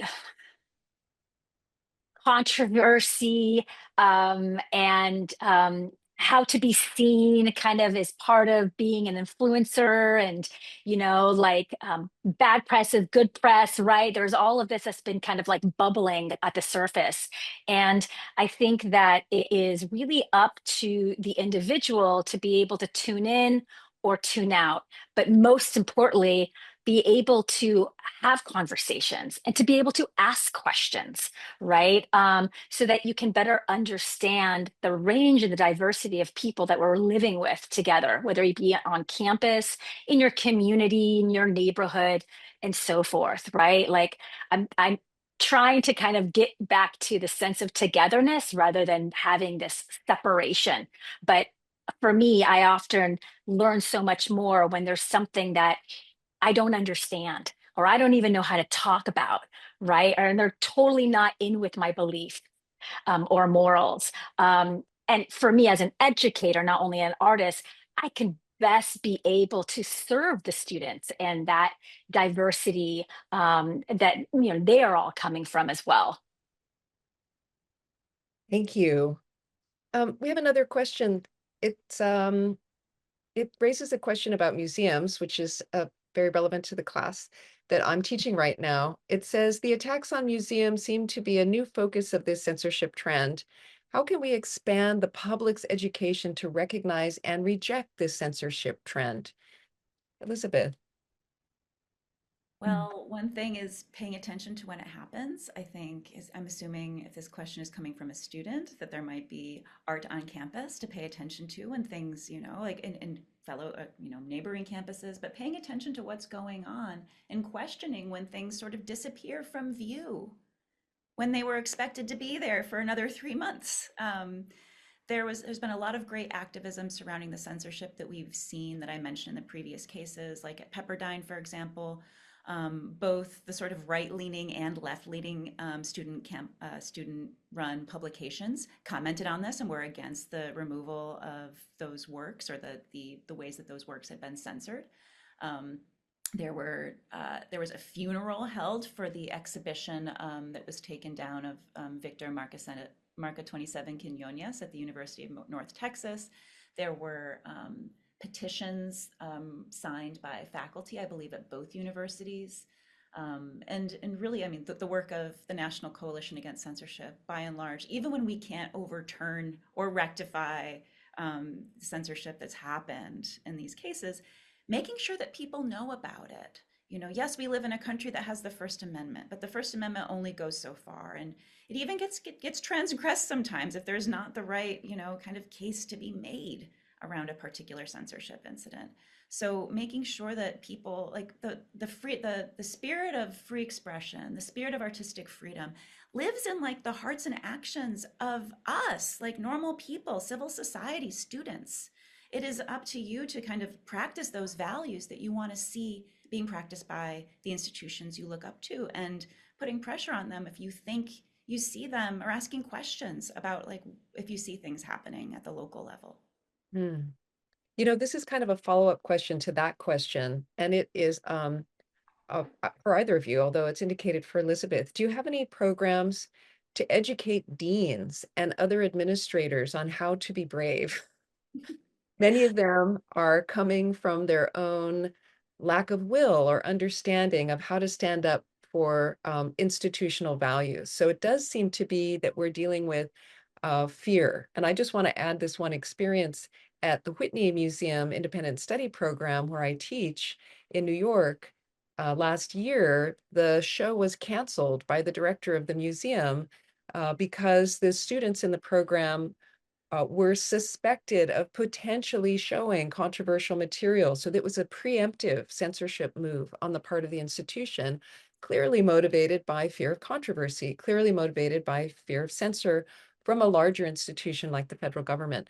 So I just would like to come back to this great question. We might not be able to teach individuals how to be brave, but what are some of the ways that we can support administrators and support leaders in knowing their rights and knowing more clearly what they can stand up for?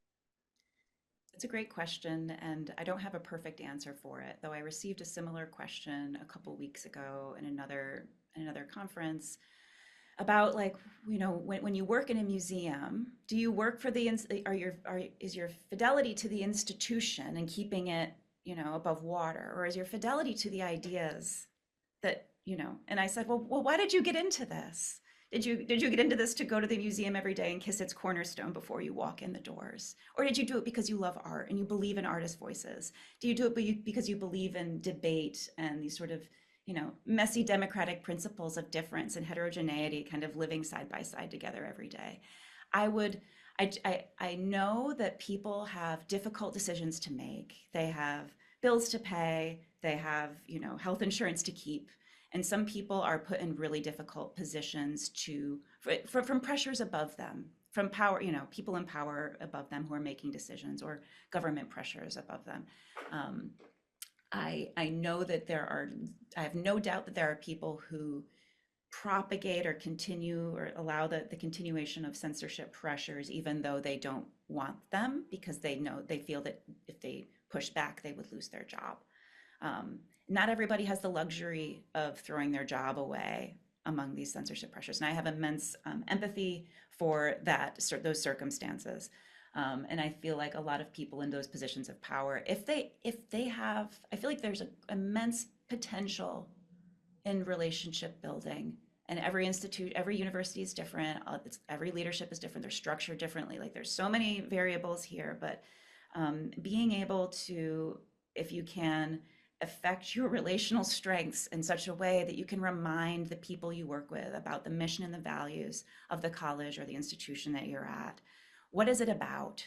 Is it about touting propaganda? Is it about cowing to every pressure in advance with hopes that it will protect you from authoritarian pressures later on, because we know that doesn't work. We've seen examples where, what was it? The person at the National Gallery of Art was fired after they'd made all these changes before the Trump administration even came in to like what was on display. And that person was still fired for other reasons. Nothing can protect you when power is wielded so unevenly and in an unprincipled way. So that would be my message from the heart, is to really try to work with people, who find allies who maybe above or at your same tier, create coalitions within about what the values of academia and this college stand for, and try to uphold them as much as you can under the current environment, because we need to all survive this. And if we don't, if we do so and our institutions are decimated in the process, it will be so much more work to rebuild what we already have. Yeah, beautifully said. A question for my students. Despite the high degree of trust Americans have in museums, they often feel very separate from local everyday life. Why do you think that is? No, museums, keys to the castle, right? I mean, it's at least for me and my local museum here in Portland Art Museum, they do a lot of programming, free programming to get the public inside, to meet artists, to be engaged in conversations. There is a lot more, I feel like, context related public talks at museums that are happening than that I even remember when I was a student. So I'm really, really excited to see different institutions really do that, like add programming, having conversations, community members, artists, like digging a little bit deeper into what the work is about, and especially works that might kind of tiptoe around some possible censorship, so that people can kind of be able to engage and understand, and again, like having that critical engagement, right, and conversations has been really helpful. Like, for example, for me, after this censorship, Portland Art Museum invited me and an Iranian art historian and another Iranian artist to come to the stage and have a conversation about our work, what's happening in Iran, and what's also happening with the censorship around Iranian female artists. And that was really wonderful. And that was something that they had invited me to not only just participate, but like, do you think this is something that we should be doing? So to see museums actually turn to artists and community members to kind of like collaborate is awesome. I also think in the previous question, like, can we send this video out to some deans and presidents at different institutions so they can listen to us, but also really listening to the students. Students are, I hate to say this, but the customer, right, of these institutions. But you play a really important role here, right? You have a voice, you are important. And that when you advocate for something that you really believe in, or if something's being censored or something's being removed, like, talk about it, bring it up in the classroom, write about it. There's so many ways that students have a lot of control on campus, and that can really go very, very far. Um, I also just wanted to mention, in my experience with censorship, that to clarify that censorship today often doesn't announce itself as censorship. This is kind of what I'm seeing as well. And it comes through policies and framing and spatial decisions. And that's exactly why we need to keep naming it and resisting it. Oh, that's beautiful. That's beautiful. My class ends at 10:25. And so we're continuing on, but they'll be departing shortly. We have a very last question here for maybe the last 2 minutes. How can you encourage an audience? Well, I think you've already answered this question actually, to engage with displayed work more critically and acknowledge the complex feelings works could evoke. That is, what is it that we can do to promote dialogue? And I would be happy to ask both of you that. Maybe go with Elizabeth and then Taravat. Just a few words on that in our last minute here. I have some recommendations for curators dealing with sensitive subjects in their work. And we have, encourage people to hold programs to unpack, very particular angles of the work. And programs are a great way to address things that artists might not feel belong like in the exhibition space, but which are like tangential, rub up against the issues in the show. We also encourage museums or curators to do some work in advance to create engagement around the exhibition before it opens. So after the curatorial selection has been made, create opportunities for community dialogue with like key stakeholder groups. Let them know the show's coming, get their feedback on like how certain images are interpreted and like how they can provide better context for, to share the artist's intent. Great. I absolutely agree with everything that Elizabeth said. I think programming is really important. I'm seeing a lot of it now more than ever. Also, for my exhibition, I requested little QR codes for like, well, what is my work about? Well, this was, this is the author, or, this was the website, or this is the journalist, right? So then giving people information that, not to say that I can't be imaginative and make things as I feel it or see it, but sometimes context does matter, and especially in context art, right? You can see a lot of it in art and social practice, right? Where it's really about community, it's really about in that engagement and conversation, and also giving some people materials to read or to view to kind of better understand, behind that curtain of how as the artist coming up with the material or these concepts that they're sharing to the public. Wonderful. Thank you so much. I'd like to just continue with some questions as we have this time, or I'd actually like to open it up to see if maybe Tarvat or Elizabeth has a question for the other. So I'll pose a question, then we'll just kind of open it up for you folks. My question has to do with kind of the ongoingness of our current moment in terms of production, display, and support. And this comes down to questions of foundations, funding, and kind of institutional infrastructure. Elizabeth, you were talking about the fact that institutions matter, that these institutions that we have built over generations, in some cases, institutions like the Smithsonian or the National Gallery, or other kinds of institutions such as art schools that have been around for generations, are coming under fire.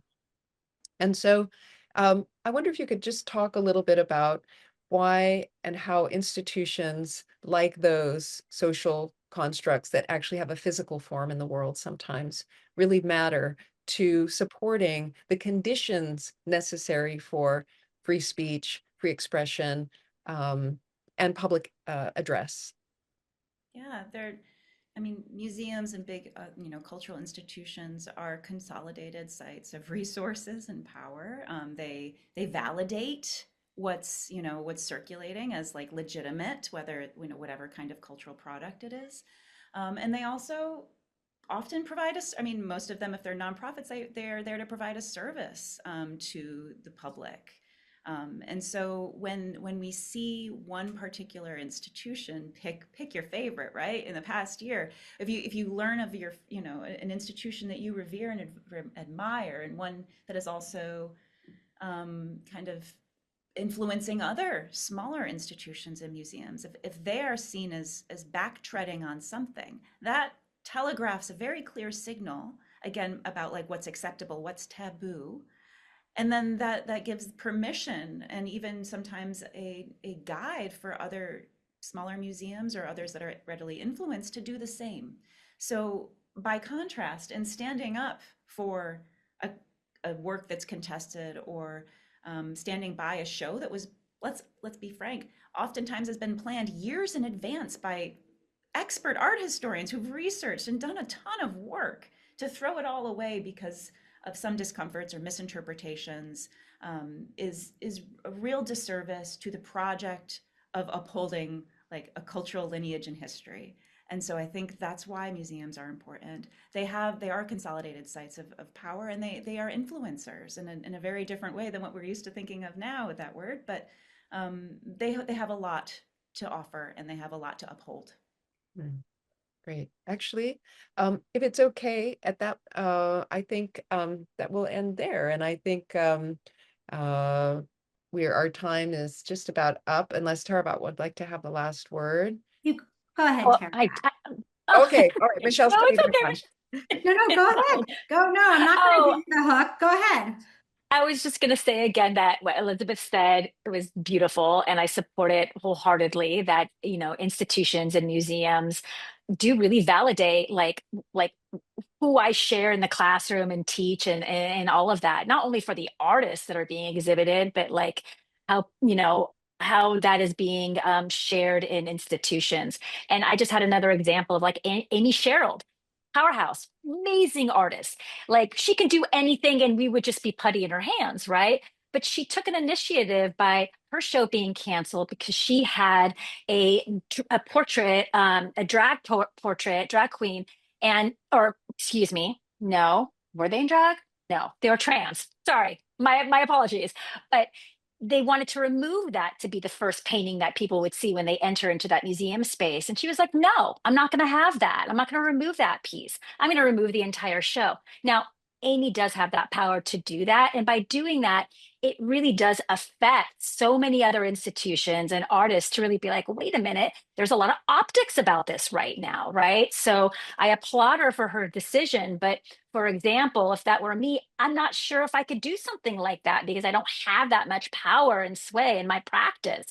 But I do really love talking about what she did this year to my students because the more they know what's happening in museums and these institutions, the more that they can understand their own work and their own path in their practices. Lovely. Thank you so much. I want to thank all of you, Jennifer and Taravat and Elizabeth. And, this has been an especially interesting panel. And personally, it really reminds me not to take for granted, the books I read and the plays I see and the museums I visit. I've been very lucky that I've had easy and open access to artistic expression throughout my lifetime, but I am aware how easily that can change. And I think the other thing I want to just say to everybody who joined today, people are always saying, well, what do I do? What do I do? And one of the things you can do is go to a museum. There's lots, in almost every city in, America, there are museums that are free. And when was the last time you went? You don't have to go to see something that was or might be censored. It's just an opportunity to engage with, I'm going to have to find the quote of, I think it was Taravat who said it's abstract ideas that become visible. And so I'm going to encourage everybody to go and either visit a museum or take a class. And I just want to thank all of you again. We will kind of continue this conversation now about larger themes of First Amendment and academic freedom. Because now we have the privilege of talking with two preeminent scholars, University of California at Irvine Chancellor Howard Gilman and Dean of UC Law and Erwin Chemerinsky. They are also the chairs of the Center's National Advisory Board. They recently published Campus Free Speech and Academic Freedom, a guide for difficult times with Yale University Press. I was lucky enough to get to ask my list of questions when I interviewed them for the Center's podcast at the start of season 5. So today, our conversation is going to be driven by the questions that you all have posed. We received too many for our time together, but I did my best to curate a list that includes as many as possible. Feel free to drop additional ones into the chat. This is going to be more like a lightning round than a lecture class. I'm going to start by saying thanks for being here. Hi. Hi. And I think that the first question sort of fits perfectly with the theme of the conference, preserving the pillars of free expression. As this person asked, how do we continue to support expression on our campuses when we see the walls of the First Amendment, as been discussed all throughout this morning, sort of coming down?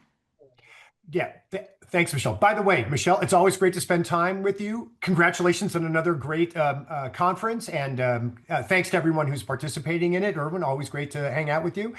Okay, so it's a very important initial question because we are really seeing, I think, the most serious assault on campus speech and academic freedom, at least since the McCarthy era, and in many respects, it's even worse than that period. So, what do you do under those circumstances? The first thing is that you have to begin by being informed about the basic principles of free speech and academic freedom, which are different things, and understanding the central role they play in higher ed. And I say this because when Erwin and I wrote our first book almost 10 years ago, and when the center was first formed, there were many on campus who didn't agree that all ideas and viewpoints should be expressible on campuses. Many also thought it was legitimate to try to disrupt events to silence disfavored speakers. And Erwin and I have had many debates with people who argue that the very idea of free speech is oppressive and discriminatory, especially to marginalized communities. And the rebuttal to these arguments was always that censorship regimes never work out the way that you expect, and that it was more dangerous to give politicians and administrators the power to punish ideas that they considered to be hateful or dangerous. And look, sure enough, this is what we see now. Because from the point of view of many Republican state legislatures and governors, the speech on campus that is most hateful and dangerous, they think is speech associated with diversity and equity and inclusion, and speech that adopts a critical lens on social relations or gender identity. And this is what we have to stand up against. But it's difficult to develop a principled objection to these efforts to, from their point of view, suppress hateful and dangerous speech if you don't start with a commitment to free speech principles, with the idea that any idea should be expressible on a campus. And so this is not an idea that comes easily. So it's really important for people to become educated about the meaning of free speech, the boundaries of academic freedom, the idea of time, place, manner restrictions, and the kinds of speech that are not protected under these regimes. I very much agree with Howard said. Let me start by saying how wonderful it is to be with you, Michelle, and to be with Howard and doing this. I want to put Howard's answer in context. Free speech is going on campuses across the country every day. Ideas are being expressed. There's the rare instance in which a speaker gets disrupted or is canceled, and that gets national news. Also, we live in an environment of more free speech than has ever existed in history. Social media does make speech available. It gives all of us the ability to reach a mass audience like never before. It gives us instantaneous access to information. On the other hand, what Howard says is right about universities in many states. And one way that Howard and I have expressed this is, in the 19th century, the vision of the university was that those who were in charge could control the messages there, including the teaching. And generally, universities were run by religious institutions. The 20th century brought the beginning of academic freedom.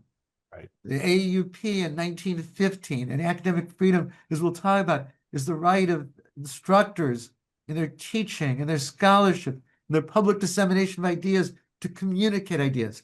And the premise of this is all ideas and views should be able to be expressed on a campus, and that those in charge of the campus shouldn't be controlling the teaching and scholarship. Right. What we've seen over recent years, especially in states like Florida and Texas, is much greater control by the university. In Texas, wanting to review every syllabus. The instance in Texas of a professor in a philosophy course, Martin Peterson, being told he couldn't teach Plato because of what it said about gender identity. This is a very troubling shift in these states away from the principles of free speech and academic freedom. And in that sense, I very much agree with what Howard was saying. I think this is the greatest threat to free speech since the McCarthy era. Okay, thank you both. That's a good table setter. Now we can move on. We're going to now talk a little bit about, I grouped a bunch of the questions that came in about hostile environment, which comes up with both Title VI and Title VII of the Civil Rights Act. We had a question that read, how do campuses effectively, this is the million-dollar question, right, effectively balance free speech rights with anti-discrimination and harassment laws that require hostile free environments? Thinking maybe one of you could kind of lay out what a hostile environment is, and then maybe the other could address managing the tension between anti-discrimination and harassment laws or the perceived tension and the First Amendment. I'm not sure I'm going to follow the distinction you just articulated, but let me try to take on the question. Campuses have a legal duty to make sure that there is not a hostile environment based on race, ethnicity, gender. Title VI of the 1964 Civil Rights Act says recipients of federal funds can't discriminate on the basis of race or ethnicity. That includes that they can't be, quote, deliberately indifferent to a hostile environment. Title IX says that educational institutions that receive federal funds cannot discriminate based on sex. This includes not being deliberately indifferent to a hostile environment. But The First Amendment protects the right to engage in speech, even when it's offensive and even when it's hateful. So that's wherein the conflict develops that you talk about. Now, I want to set aside, there are times when speech is unprotected by the First Amendment. Incitement of illegal activity, a true threat. And so in those instances, of course, campuses can prohibit and punish the speech. But the hard question arises when we're talking about, what about speech that is protected by the First Amendment, that nonetheless can create a hostile environment? When Catherine Lehman was the Assistant Secretary of Education for Civil Rights, the head of the Office of Civil Rights, she addressed this, including in a Dear Colleague letter. And I think she got it right, that even when speech is protected by the First Amendment, it still can create a hostile environment. If it's protected by the First Amendment, it can't be prohibited or punished, but that doesn't mean that schools can do nothing. They still have the obligation to make sure that they're not deliberately indifferent. She outlined many things that campuses might do to avoid being deliberately indifferent. University officials can speak out. They can provide physical protection for students. They can provide educational programs. The law is unclear, though, as to what's enough to avoid being deliberately indifferent. But I think that's where the law is right now.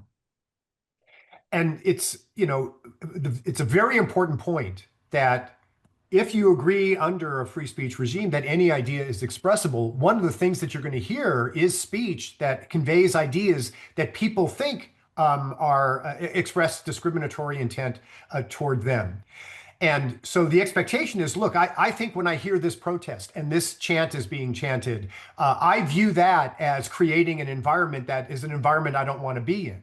So we have to begin with the concept that the mere expression of an idea, if it is subjectively considered to be a kind of idea that people find offensive and that they don't want to hear, doesn't mean that the campus can silence that idea. If it is harassment, they can, right? And if it's targeted threats, as Erwin said, they can stop that speech. But the mere expression of an idea or the idea that is expressed in a protest, while many people might say this is creating an environment that makes me uncomfortable, the First Amendment and just the general commitment of free speech principles should not allow campus and campus administrators to silence those speakers. And so when that speech, though, creates in its accumulated form an environment that denies to individuals their ability to benefit from the educational environment, then campuses have to begin to act under the obligations of federal law. But we shouldn't sugarcoat this. What should campuses do when people are complaining about constitutionally protected speech that they nevertheless think is creating a hostile environment is very, very uncertain. And the more that the government takes a broad view of what campuses might or might not do, that puts campuses in a very challenging position. And one of the things that you're seeing with the current White House is that there are lots of accusations that campuses are violating the civil rights of members of their community because they didn't act strongly enough under certain circumstances when there were protests and the like. That's a very uncertain thing. And I think the major thing that administrators should try to prevent is to overreact to the risk that the federal government may punish campuses who don't silence speakers. We do have to begin with the idea that free speech principles mean that campuses must allow speech, even if some people think that speech is creating an improper environment. And then the rule really is that campuses just have to be not deliberately indifferent. You don't have to eliminate that environment, right? You should reach out to people who might think that it is creating an environment that makes them uncomfortable. But one of the things that it means about being in an institution of higher education is that you are going to be exposed to ideas that you really abhor. That's part of what comes with the territory if you commit yourself to taking some years and spending those years at a college or university. Okay, thank you both. More questions coming in. So we're moving through. We're going to move now from Title VI to academic freedom. One of the differences between the book you published in 2017 and this current book was the addition of academic freedom, not only to the title, but to the manuscript. So one of the questions that came in, which is something that you have discussed both, I believe, in the book and otherwise, is about academic departments taking positions about political events. And this person cited such as the Israel-Gaza war. The questioner felt very strongly that it was wrong for departments to take these types of positions and wanted to know how this impacts the academic freedom and First Amendment rights of the faculty members who hold the opposite view of how the department might feel regardless of the issue. So if one of you would like to address that, and then I'm going to move to a question about staff and academic freedom. I'll start. Then Erwin will correct what I say. So one of the big differences between the first book and this book is a very elaborate discussion about academic freedom, because while they have similar characteristics, free speech and academic freedom, protection of certain kinds of expression that some people might disfavor, they are very different concepts. Free speech applies to people in general, and it means that the government cannot censor or punish you for expressing ideas that the government may not like. Academic freedom attaches to the faculty as scholarly professionals. And as professionals, we should be deferring to their professional judgment and competence when it comes to figuring out what they want to study and research and how to convey that information in a teaching setting. But very importantly, academic freedom imposes an obligation on faculty to act in ways that are competent and ethical. And in the spaces where they are doing their professional work, not if they're protesting at City Hall, but in classrooms, those spaces are not general free speech spaces. Those spaces are professional spaces where faculty are expected to act professionally with an understanding of what it means to create a learning environment, and with an understanding of all the legal obligations campuses have to create non-discriminatory environments. Every discussion of academic freedom since the early 20th century has also made it clear that while faculty as individuals or even groups have a right on their own to convey whatever idea they want to convey, they do have an obligation to separate their personal views from the views of the university. Right? So the concept of academic freedom, as a professional, you say, this is my judgment, but I am not representing the university.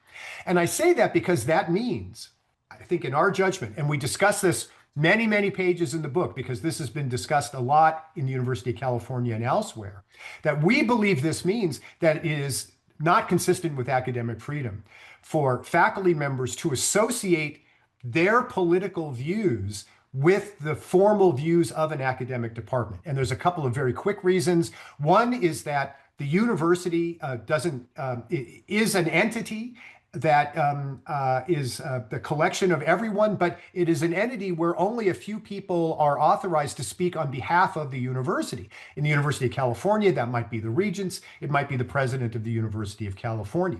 So only a few people can associate with the university certain official points of view. And when a faculty member decides to take an administrative unit of the university and say this unit stands for this political point of view, we think that that's operating in violation of that principle. Similarly, since there is an obligation when you are acting in professional settings to separate your personal views from the views of the institution, I mean, one of the ways in which it is most inconsistent with that principle is that if you formally say, my views are going to be the views of this administrative unit of the institution. And then there's always a risk when you associate in a formal way an academic department or program with a political point of view, that you're not creating an environment that is welcoming, for example, students from lots of different points of view to study in that department, right? And that seems to me to be a violation of the ethical commitments of faculty. So there's lots of other reasons why we think this should be not approved. We're happy that the regents of the University of California created some principles that we think move in this direction. But as a general matter, we do not believe that academic freedom should allow faculty members, when they are in that professional setting, to associate their personal political views with the actual institution. If I could just be real quickly, because I know we're short of time. I totally agree with Howard on this, that departments as departments, schools as schools, should not be taking positions. To be clear here, individuals, including collectively, of course, can do so. Every faculty member in a department can choose to sign a statement of principle, but for the department as department to do it is quite different. And it's important to recognize that departments as departments don't have First Amendment rights. Departments as departments don't have academic freedom. It's the individuals that possess this. And what Howard alluded to at the end is the regents adopted a policy that landing pages for a department can't do this. I don't think that goes far enough. Right. Thank you both. That was such an incredible summary, Chancellor, but I want people to still read the book. All right. I want to ask a question really quickly about staff. So we know that academic freedom doesn't currently apply to staff, but this is a question that comes up a lot, and there are a lot of staff and administrators on today's conference. So what guidance can staff follow when expressing personal views, especially on controversial issues, if those views may affect workplace relationships or workflow? This may be more of an employment law question. We don't know if we can delve into that, but if you have anything to add, and then we'll turn to some audience questions that are coming in real time. Sure. I want to talk here about the law as opposed to what's desirable practice, because I mean, obviously, I would hope that staff would always be sensitive to those that they work with, and that's not what I'm going to speak to. I'm going to speak to the law.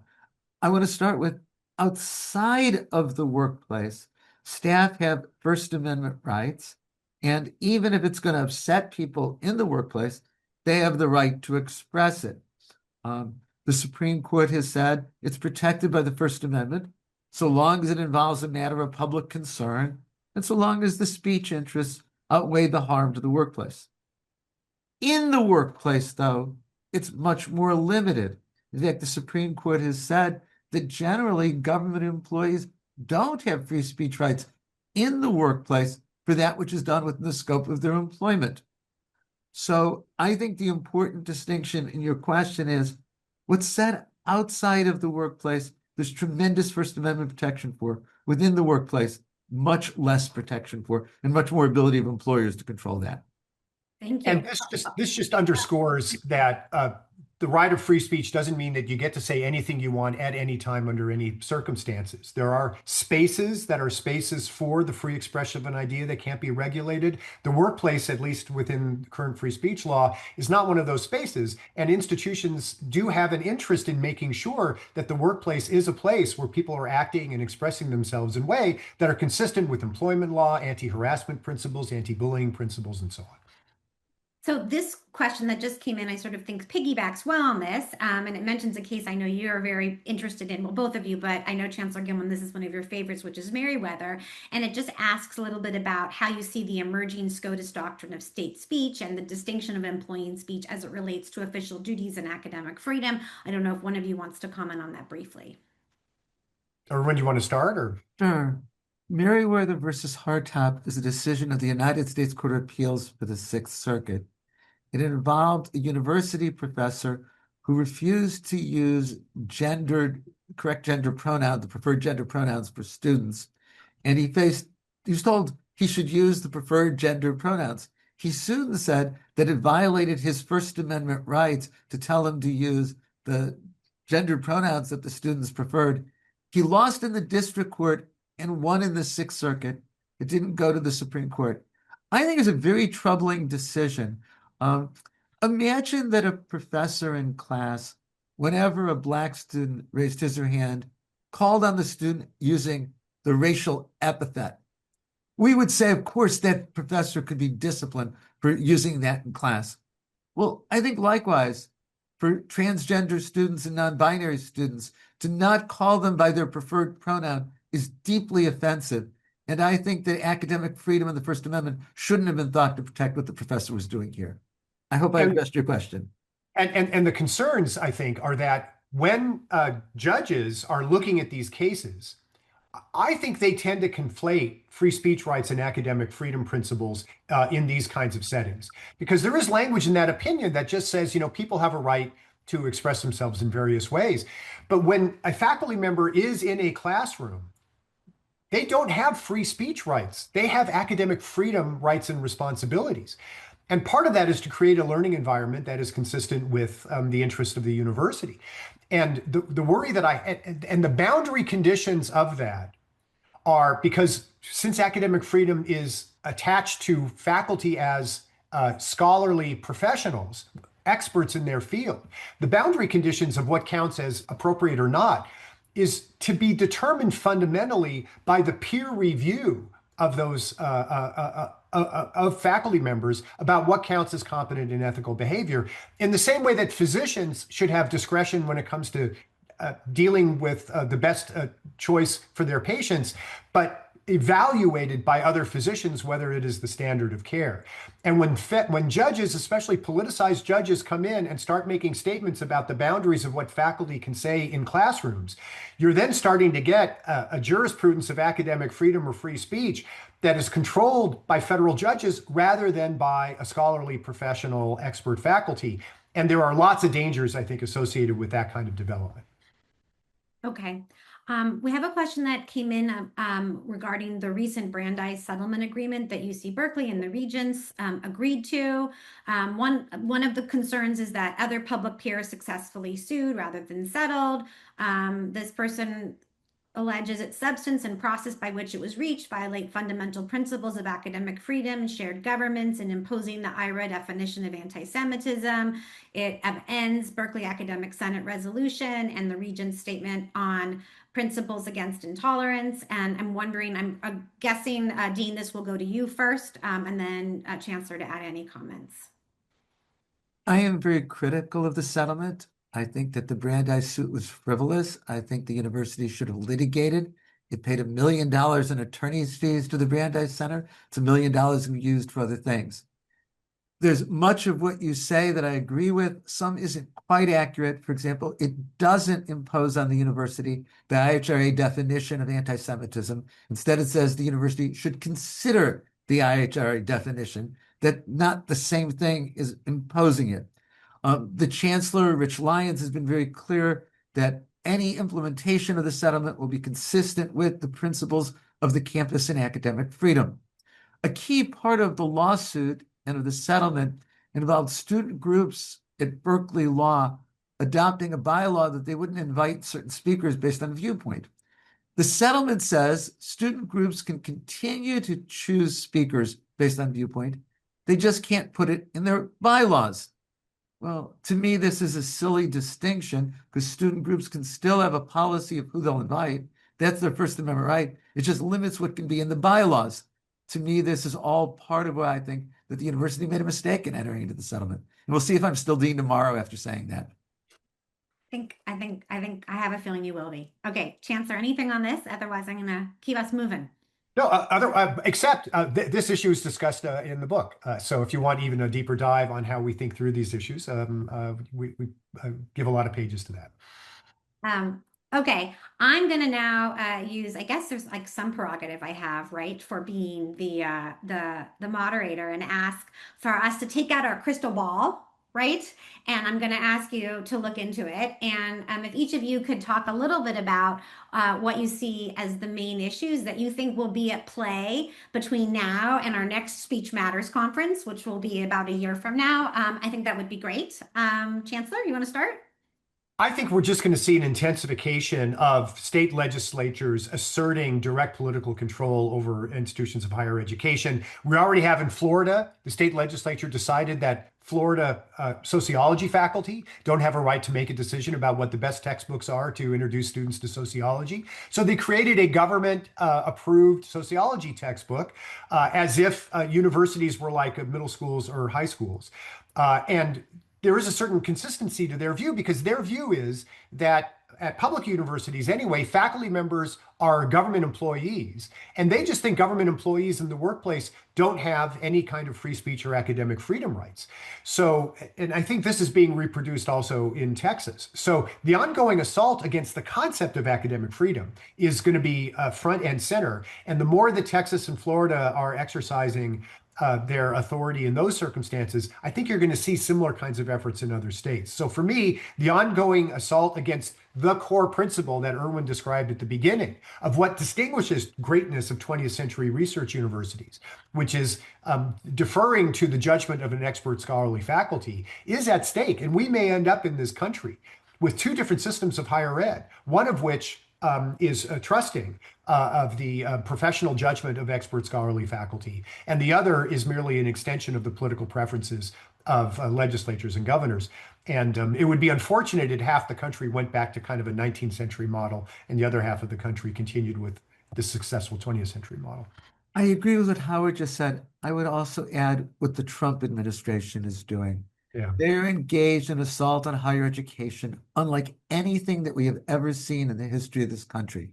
And a good deal of that assault is based on restrictions of speech. They cut off grants and billions of dollars of grants just based on keyword search because they perceive them to involve diversity. I'm very proud that I'm co-counsel in a lawsuit where both the district court and the Ninth Circuit have found that the cutting off of grants violated the First Amendment. Also, what we're seeing the Trump administration doing is weaponizing Title VI to cut off funds without following any of the procedures in the law with regard to that. And I fear that that's going to intensify and is a major threat to free speech on campus. I think what I'd like to do to close, just because, as I said at the beginning, I don't want this to be a completely demoralizing event, given how, hard things are, which is, are there some actions folks can take to help either educate themselves or to advocate for the rights of members of the higher ed community, especially in the climate that you both described? I do think there is a lot of advocacy. I think there is a renewed appreciation of concepts like academic freedom and free speech, because once you realize that, if you denigrate those principles, then others could exploit them in ways that you consider to be problematic. Maybe we'll revitalize a conversation more generally on campuses. And I do think, we do have to remember, what is it that makes higher education in the United States? What is it that made it the envy of the world for so many decades? And especially within the University of California, in my judgment, it is a commitment of a world-class faculty to the expertise necessary to do great research and to figure out how to transmit advanced knowledge to the next generation of students. That is what distinguishes great universities. And if we start with that, then we will know exactly what hills do we have to defend. There might be a lot of things that people don't like about universities that aren't so central to our mission. But these basic principles of free speech and academic freedom have to be defended, because if you don't defend those, then you don't really have a university to defend. And so let's be clear about where the major lines are that have to be drawn. And then let's coalesce as a community to defend traditions that we think have served the country very well over many years. I agree with that. Also, I think there's two things. The first is to be informed and to help inform others. I've seen, even in my own university, there's often a great deal of misconceptions about what is and isn't protected by academic freedom. Right. People need to be educated, and then they have to communicate this to others. We do such a poor job of civic education in this country. And the second is to be involved and speak out. There are so many organizations within campuses and nationally that are fighting for free speech and academic freedom. They need additional people power. They need financial support, and it's so crucial that people speak out. I really believe democracy dies in silence, but it won't if people are speaking out to support it. Thank you. The only disappointing part about our conversation is that there's not enough time, but the good news is that if people want to engage further with both of you and with President Milliken, they can do that on April 22nd from 12 to 1 Pacific time for a book talk. And we're going to drop the link into the chat so people can register right away. And of course, I want to thank both of you for your time. And I guess I'll say, see you this time next year. Oh, we'll see you before then, Michelle. We'll see you around. All right. Listen, thank you. Thank I you want to both so say much. to all the folks that are still here, if you don't know what job owning is, which is the topic of our next panel, don't leave. Stay and learn, because actually job owning is something that occurs more often than you might think. And our moderator and our panelists are no strangers to this concept, having dealt with it on campuses, at the Supreme Court, and on social media platforms. Our moderator, another Center National Advisory Board member, is Eugene Volokh. Eugene's the Thomas M. Seibel Senior Fellow at the Hoover Institution. For 30 years, he's been a professor at UCLA School of Law, where he's taught First Amendment law, copyright law, criminal law, tort law, and firearms regulation policy. And I'm going to let Eugene introduce our other esteemed panelists. Please make sure to put in any Q&A you have.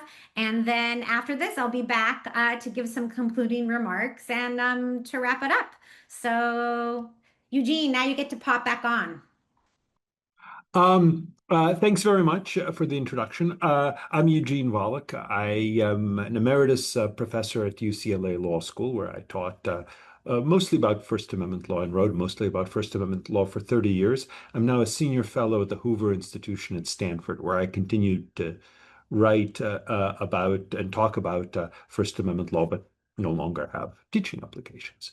I'm delighted to have on this panel three excellent speakers who have a lot of experience on these matters having to do with jawboning. We'll get into what jawboning means or what it might mean shortly. David Cole is a professor in law and public policy at Georgetown University. He was also national legal director for the ACLU for many years and has argued many Supreme Court cases.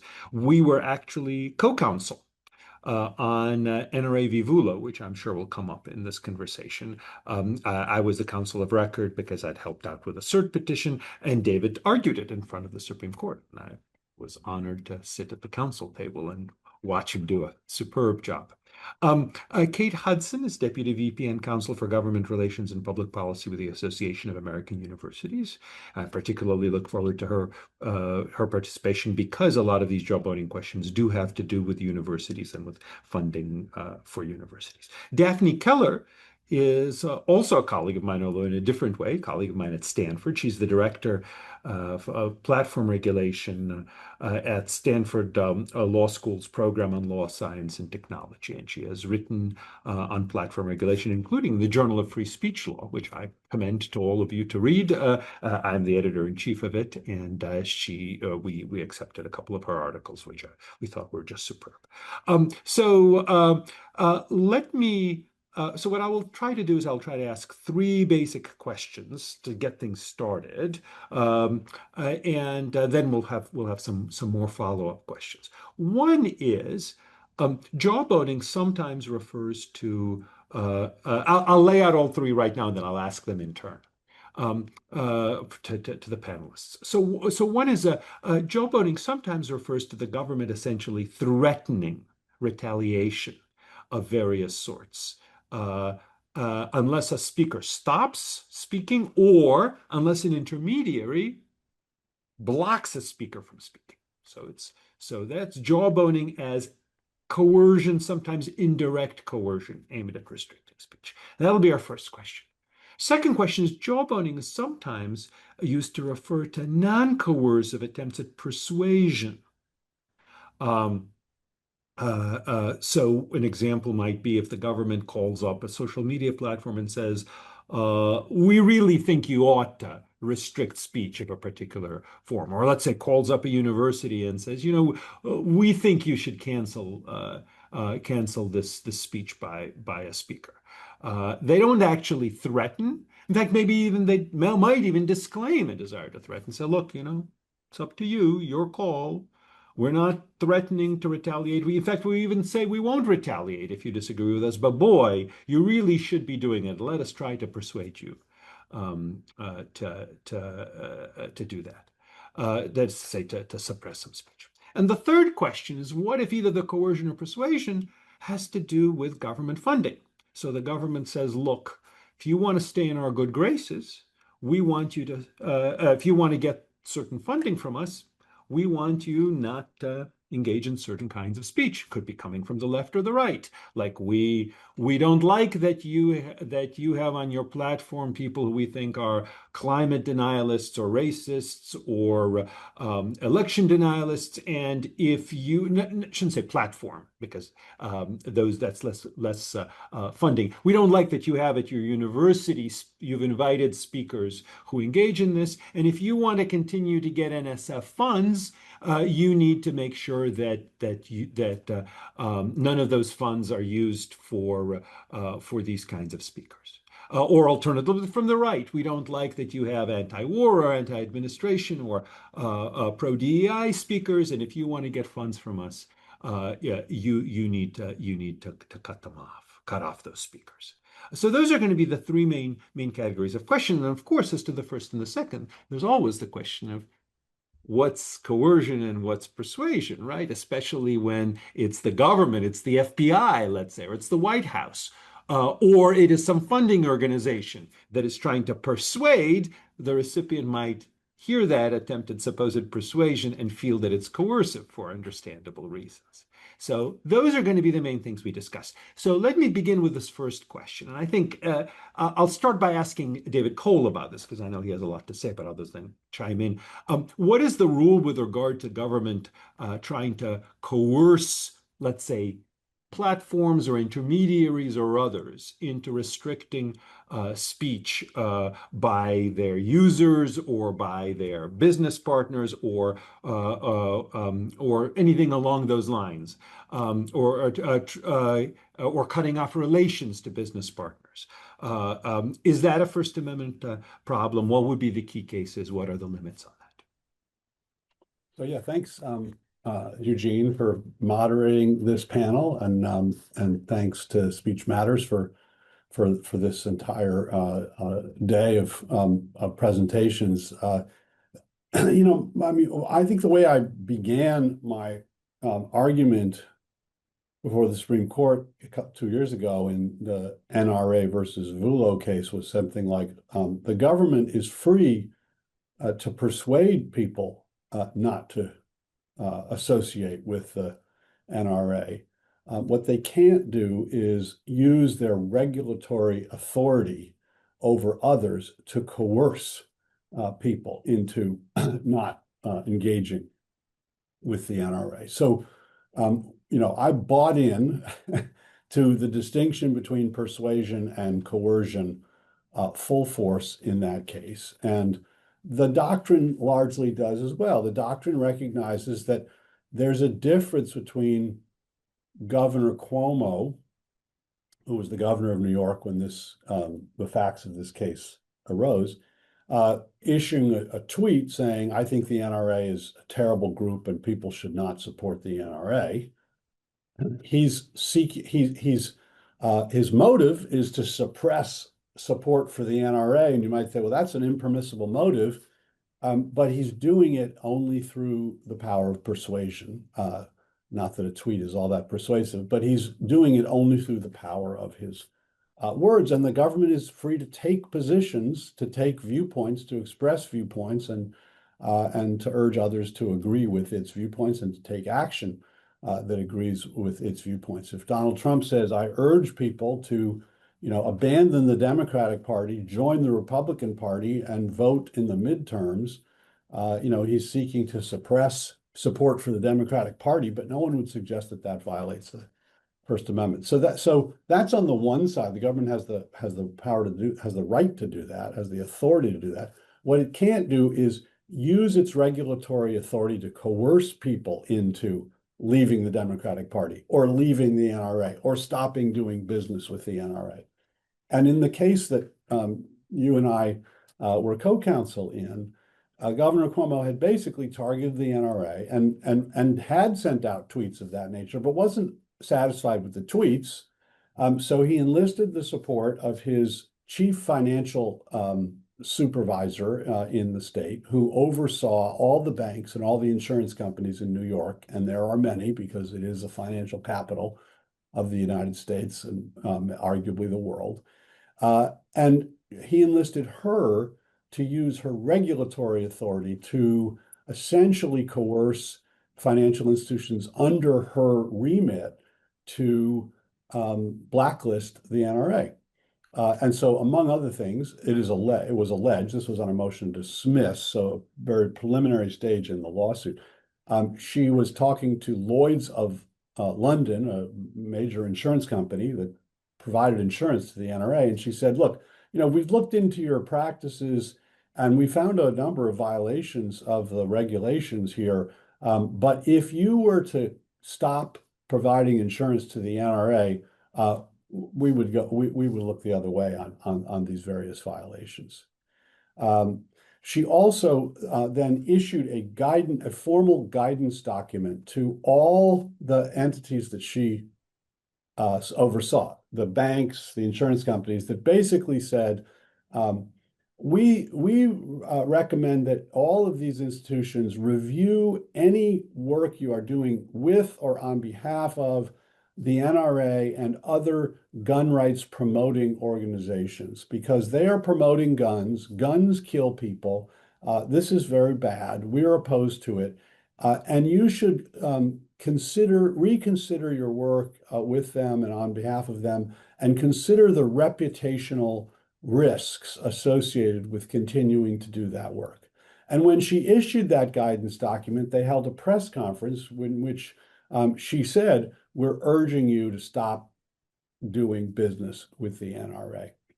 So that was, you might say that was just speech, but it was a formal guidance document issued by the person who regulates the banks and insurance companies and can approve or disapprove of their license, raising a concern about reputational risk. And if you fail to adequately deal with risk, that's one of the reasons you can lose your license.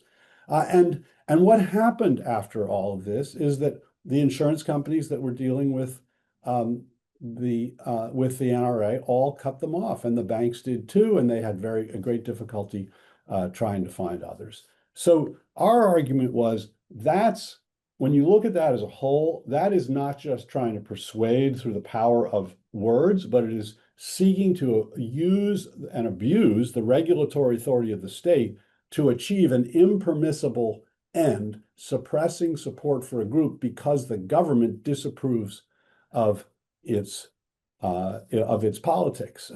And the court treated it as, I think what it was, an easy case in one respect, because of that initial promise or threat that we'll go easy on you if you cut off the NRA. That's essentially a threat that we'll go hard on you if you don't cut off support for the NRA. And they said that in and of itself represents a form of coercion. But imagine if that were not in the case, and all there was the guidance document. I still think we'd have a very strong argument. And what we argued was that in distinguishing between persuasion, which is permissible, and coercion, which is not, you should look at least three things. You should look at who said it, right? It's different if it's the top regulator who has the power to license or not, than if it's some, government official who doesn't have any authority over the entities that is speaking to. What did they say? Is there some veiled threat? And the reputational risk language was at a minimum a veiled threat. And how did the listeners of that message respond? And we showed that they responded in lockstep by doing exactly what the government asked them to do. And so we won that. The NRA lost that case unanimously in the Court of Appeals, but we won unanimously in the Supreme Court. And Justice Sotomayor wrote the opinion for a unanimous court. That doesn't happen that often, but it did this time around. And it has been a major citation in a number of the actions that have been brought against Trump for his efforts to try to chill the activities of various entities in the sort of civil society, including law firms and universities ever since. But the last thing I'll say is the distinction between persuasion and coercion is a difficult line to draw. It is not, I mean, and I think also teach criminal procedure, and we do coerced confessions where the state is interrogating somebody, and the law there is that the state is not it's permitted to persuade you to confess. It's not permitted to coerce you to confess, and it's notoriously difficult to draw the line between what is a coerced confession and what is a voluntary confession. And I think it is also very difficult to draw the line when you don't have a kind of fairly clear threat or implied threat. It's difficult to identify when persuasion crosses that line. Great. Thanks very much. I want to turn now to Daphne and ask her also about these same questions, although probably focusing more on persuasion or kind of borderline questions about what's coercion, what's persuasion, specifically in the context of social media platforms, just in part because that is Daphne's expertise, although of course I'd love to hear about other things as well. But I want to highlight one question that I want to throw out here. So there are great arguments for allowing the government to try to persuade people to restrict speech in certain situations. And the government officials, we expect them to speak out, whether or not they have their own First Amendment right to speak in their official capacity. We certainly expect them to speak. But here's an analogy that also sometimes does arise with regard to computer services. That's the Fourth Amendment. So here there's a case just from 2 weeks ago from Oregon Supreme Court, but there have been other such cases before as well, where what happened was that that a restaurant, I think, had some reason to think that that its Wi-Fi system was being used by a neighbor to access child porn. And then what I think they reported it to government officials, to local law enforcement, and local law enforcement said, well, can you please monitor this further and more extensively than you had before, and then report back to us what you're finding, after all, on your own Wi-Fi network. And the Oregon Supreme Court says that even though the Fourth Amendment normally doesn't apply to private searches, the Fourth Amendment, like the rest of the Bill of Rights, only applies to the government. Once the government asks someone to conduct a search, that becomes a government search. And that's true even when the government isn't coercing, if the government is merely asking. So if you are a landlord, residential landlord, and you have the right under your lease to enter the tenant, to enter the apartment, for various reasons with adequate notice to the tenant. And the police call you up and say, we want to ask you if you could exercise your rights under the lease and go inside and just look around. So we're not going to force you to. If you say no, we understand. Not everybody wants to go along with this, but we're trying to appeal to your civic mindedness. If then the landlord does the search and then hands it over to the police, that's viewed as subject to the Fourth Amendment because, again, it was urged, even if not compelled, by the government. So one possibility, of course, is maybe the First and Fourth Amendment analyses should be quite different here.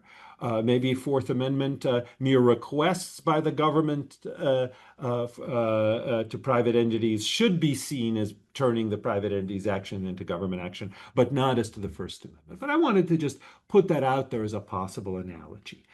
So with that, I turn things over to Daphne. Thank you, Eugene.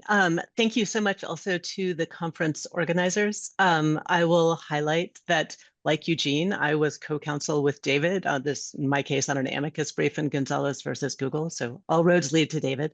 I also was a legal director at Google. I was at Google from 2004 to 2015, and I dealt with every variety of government takedown demands in the US and around the world, and have a whole lot of thoughts on this from a practitioner perspective. So a couple of just quick practitioner things I'll throw out there and then move on to the legal questions Eugene has raised. One is both sides do it. Like, there's sort of a narrative in the US that, Democrats want to suppress COVID disinformation or, certain categories of speech that often are quite disapproved of by Democrats, but they are far from alone. there's great coverage in Rolling Stone from the first Trump administration of takedown demands from them. Also, government demands to reinstate speech or prioritize particular speech because the state approves of it. That's just as bad, right? That's also the government coming along and setting the rules for what information can be shared online and what information you're likely to see online. So I'll throw those couple of things out there, and then move on to, I guess I'll start with Eugene's point about state pressure to do proactive searches and the Fourth Amendment analogy, which I think is really important because often what governments want isn't just for an individual social media post, for example, to come down. What they want is for the platform to monitor future posts to make sure nobody ever says that thing again.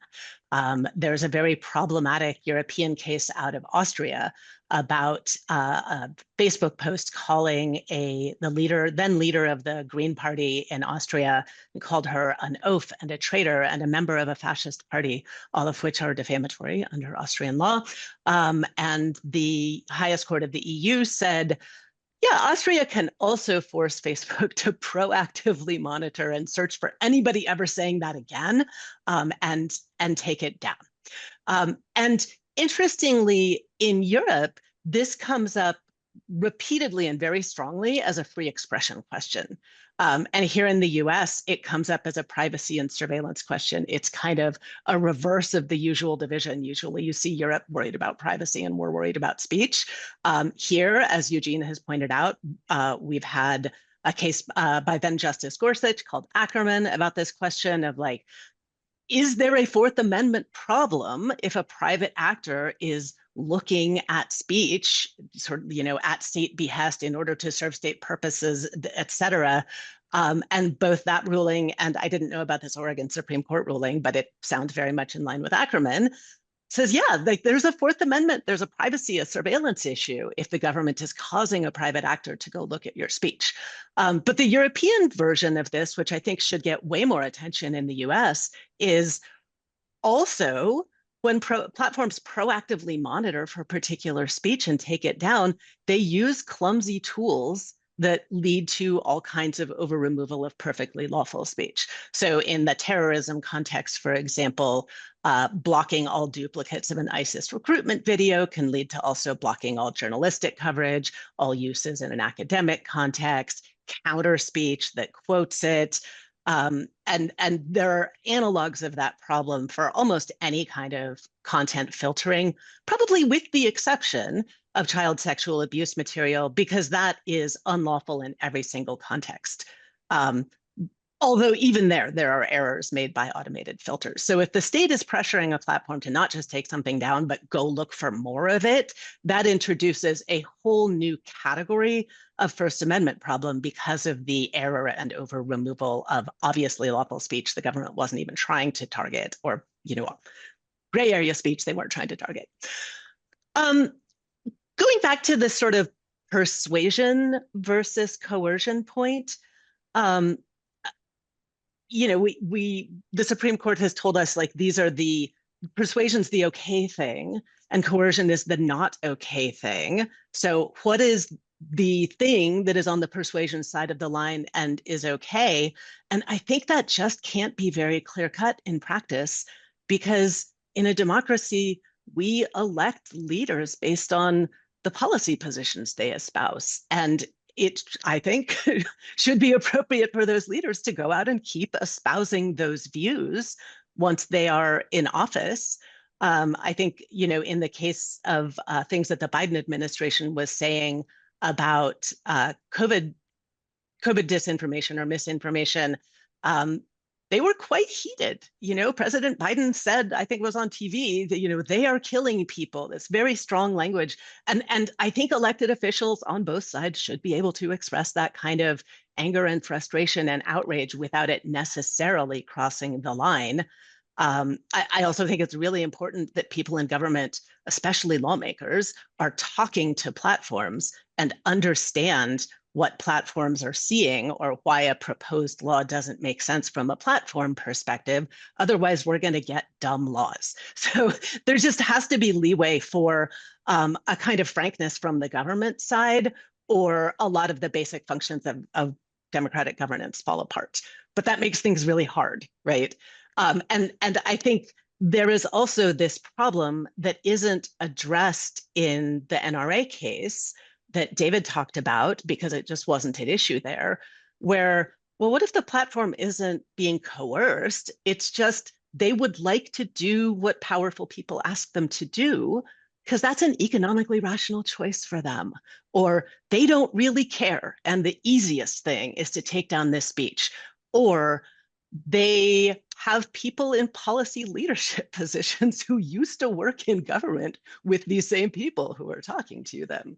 There was a case about jawboning, about this kind of state coercion, that went to the Israeli Supreme Court called Adala, and it had a kind of frustratingly imprecise outcome.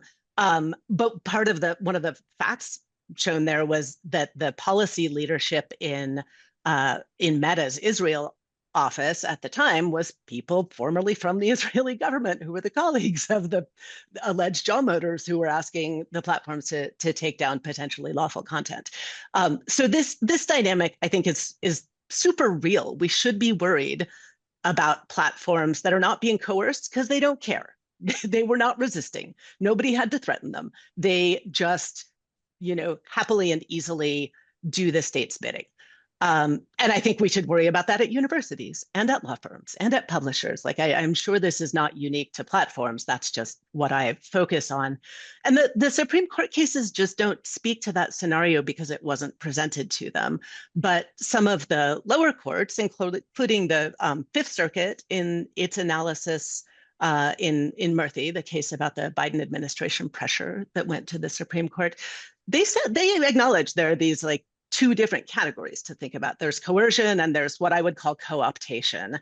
And they use the analogy of if there's the mafia model of coercion. There's a nice platform you have here. It'd be a shame if we had to do something, if you kept hosting this speech we don't like. That's the coercion model. But the other one, they analogize to conversations between an employer and employee. If the government comes along and says, you should do this, and the platform's like, great, sure, we'll go do that.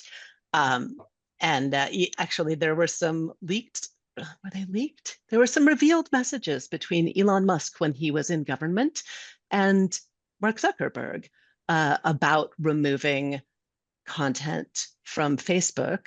I didn't look into the details because I wasn't planning to bring this up. Maybe I'll try to check before we end.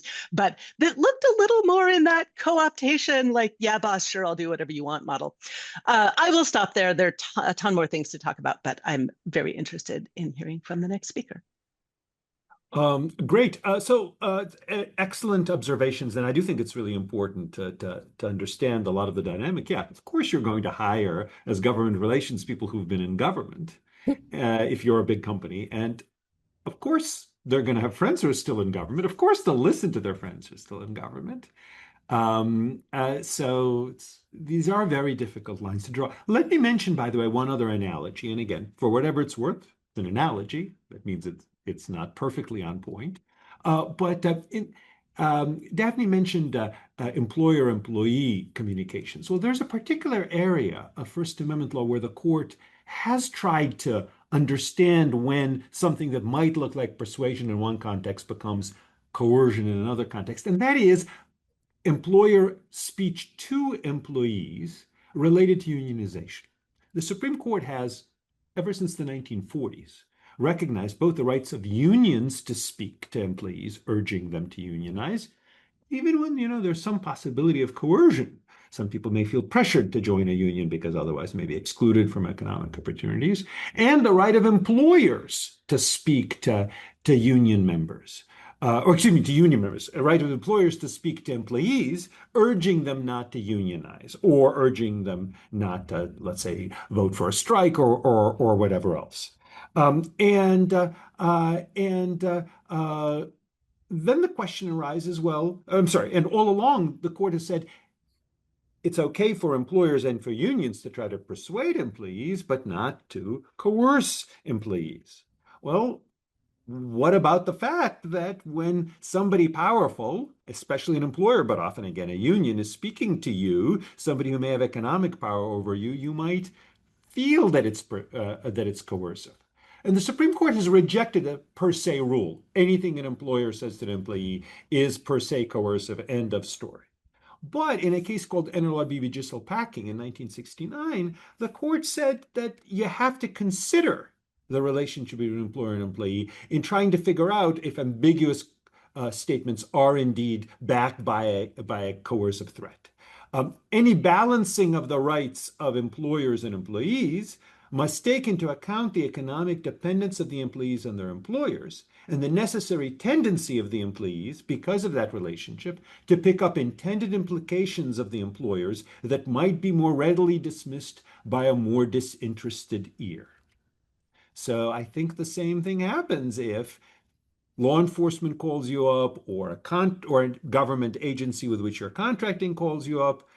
That's not that everything they ask you for is per se coercive, at least according to First Amendment law, but one needs to be aware of the possible tendency of the companies, some of which may be very wealthy and powerful, but still want to remain wealthy and want to get more money and not be subject to a possible retaliation, to pick up intended implications that might be more readily dismissed by a more disinterested ear. So far we've been talking in general about the government as kind of regulator and possibly exercising its legally coercive power. But of course, the government is also a funder in many ways, and universities surely know that. So I want to turn to Kate and ask how all of this plays out in the context of government funding, with the recognition that the government as funder does have some more authority than the government as regulator, at least over how the funds can be spent, but perhaps not unlimited authority. Thanks so much for that question. And I'm really actually glad that we had Howard Gilman and Erwin Chemerinsky before us to kind of stress how unprecedented the confluence of these factors are, and balancing First Amendment academic freedom and the spending question all at the same time in some of the contexts that we're seeing with university research funding right now. There's definitely a lot to unpack there, but to say it's unprecedented, I will echo Erwin's earlier comment. It truly is, and I'm glad that Daphne brought up economically rational decisions, because that leads kind of to my expression that you don't need an explicit ultimatum when the power imbalance is so great. Right. And so if you are a research university and 30 to 40% of your entire research enterprise is contingent on federal funding, and you already have, you've already received the awards and you're in the process of executing that funding and it is canceled overnight, that is incredibly disruptive, both from an operational standpoint and a financial standpoint, to be quite blunt about it. And that is what we're seeing here as a new, not unprecedented tactic. The spending power question, has been visited time and again by the Supreme Court. We even had a decision, I believe, earlier this week or maybe last week on the defunding of NPR and PBS on viewpoint discrimination, right? So the spending power question does have limitations. Certainly the power itself is broad, but the Supreme Court has long recognized that when a government writes a check, it can attach conditions, but it's not without some guardrails, right? So we're talking about South Dakota versus Dole, setting out that framework. A lot of what we're seeing in the cases that, especially the cases that I'm working on right now, that AAU has against the government, is a combination of the spending power question as well as APA violations, and they are linked. So on three bases here. So the first, the conditions have to be that are being imposed have to bear a reasonable relationship to the stated power of the spending itself. So, when you are canceling a grant or federal research funding related to an Alzheimer's disease potential clinical drug trial, right? And your cancellation is based on, a speaker that this campus had 6 months ago that, someone in government did not like, right, that's obviously a problem, and it's not tied to, it doesn't have a reasonable relationship to the stated purpose. So the Supreme Court has long articulated that that is a first prong. It really, we saw this in the Sebelius decision, you know, even in more stark language that I think is really appropriate to what research universities especially are experiencing right now. The gun to the head kind of line, so to speak, on that power dynamic and those economically rational decisions. So when the federal government places billions of dollars in already awarded, contractually committed research grants under review simultaneously, every single grant at an agency is being reviewed simultaneously across multiple agencies with no clear compliance standard and no established legal process. And the consequences of non-compliance is the complete termination of funding that an entire research enterprise depends on. That's not inducement, that's compulsion, right? And it's also not tied to the original spending purpose itself. So secondly, where the spending power cannot be used, the spending power overall cannot be used as a vehicle for viewpoint discrimination. So my last point there ties right into that you can't use the spending power to exact behavioral change on the basis of viewpoint discrimination. So this is along the cases of Velazquez and others coming, in 2001 and afterwards, that you cannot use it as a lever as a viewpoint discrimination lever against the recipient of federal funding. So, a grant program that effectively penalizes institutions for permitting speech or scholarship that the administration, the government actor, disfavors, either the agency or the White House itself, or that rewards ideological conformity with preferential funding access, as we saw in the compact that was offered to a number of universities. That's not a legitimate exercise of the spending power. It's viewpoint discrimination that's being laundered through the appropriations process, right? So multiple steps there, but in the end point, what you're trying to change is the viewpoint, and you're exacting that leverage through appropriations and federal funding. When conditions on grants are used to reach into the ideological character of the institution that receives them, so who teaches, what is studied, what viewpoints are represented in which departments, the government is not evaluating whether the spending is justified, it's purchasing institutional conformity. And those are two very, very different things. And so third, this is in part where a lot of the current litigation happening on the federal level, both in cases that my organization is a part of and many others, and the state AG's offices that have been particularly active in the First Circuit. The third prong of this is that the procedural requirements that govern legitimate spending power conditions have to be followed. And that's also not what is happening here. And that's where a lot of the bulk of our APA claims are coming in, is that there are well-established requirements that exist precisely to ensure that the spending power is being used to address genuine violations and not to punish institutions for political reasons.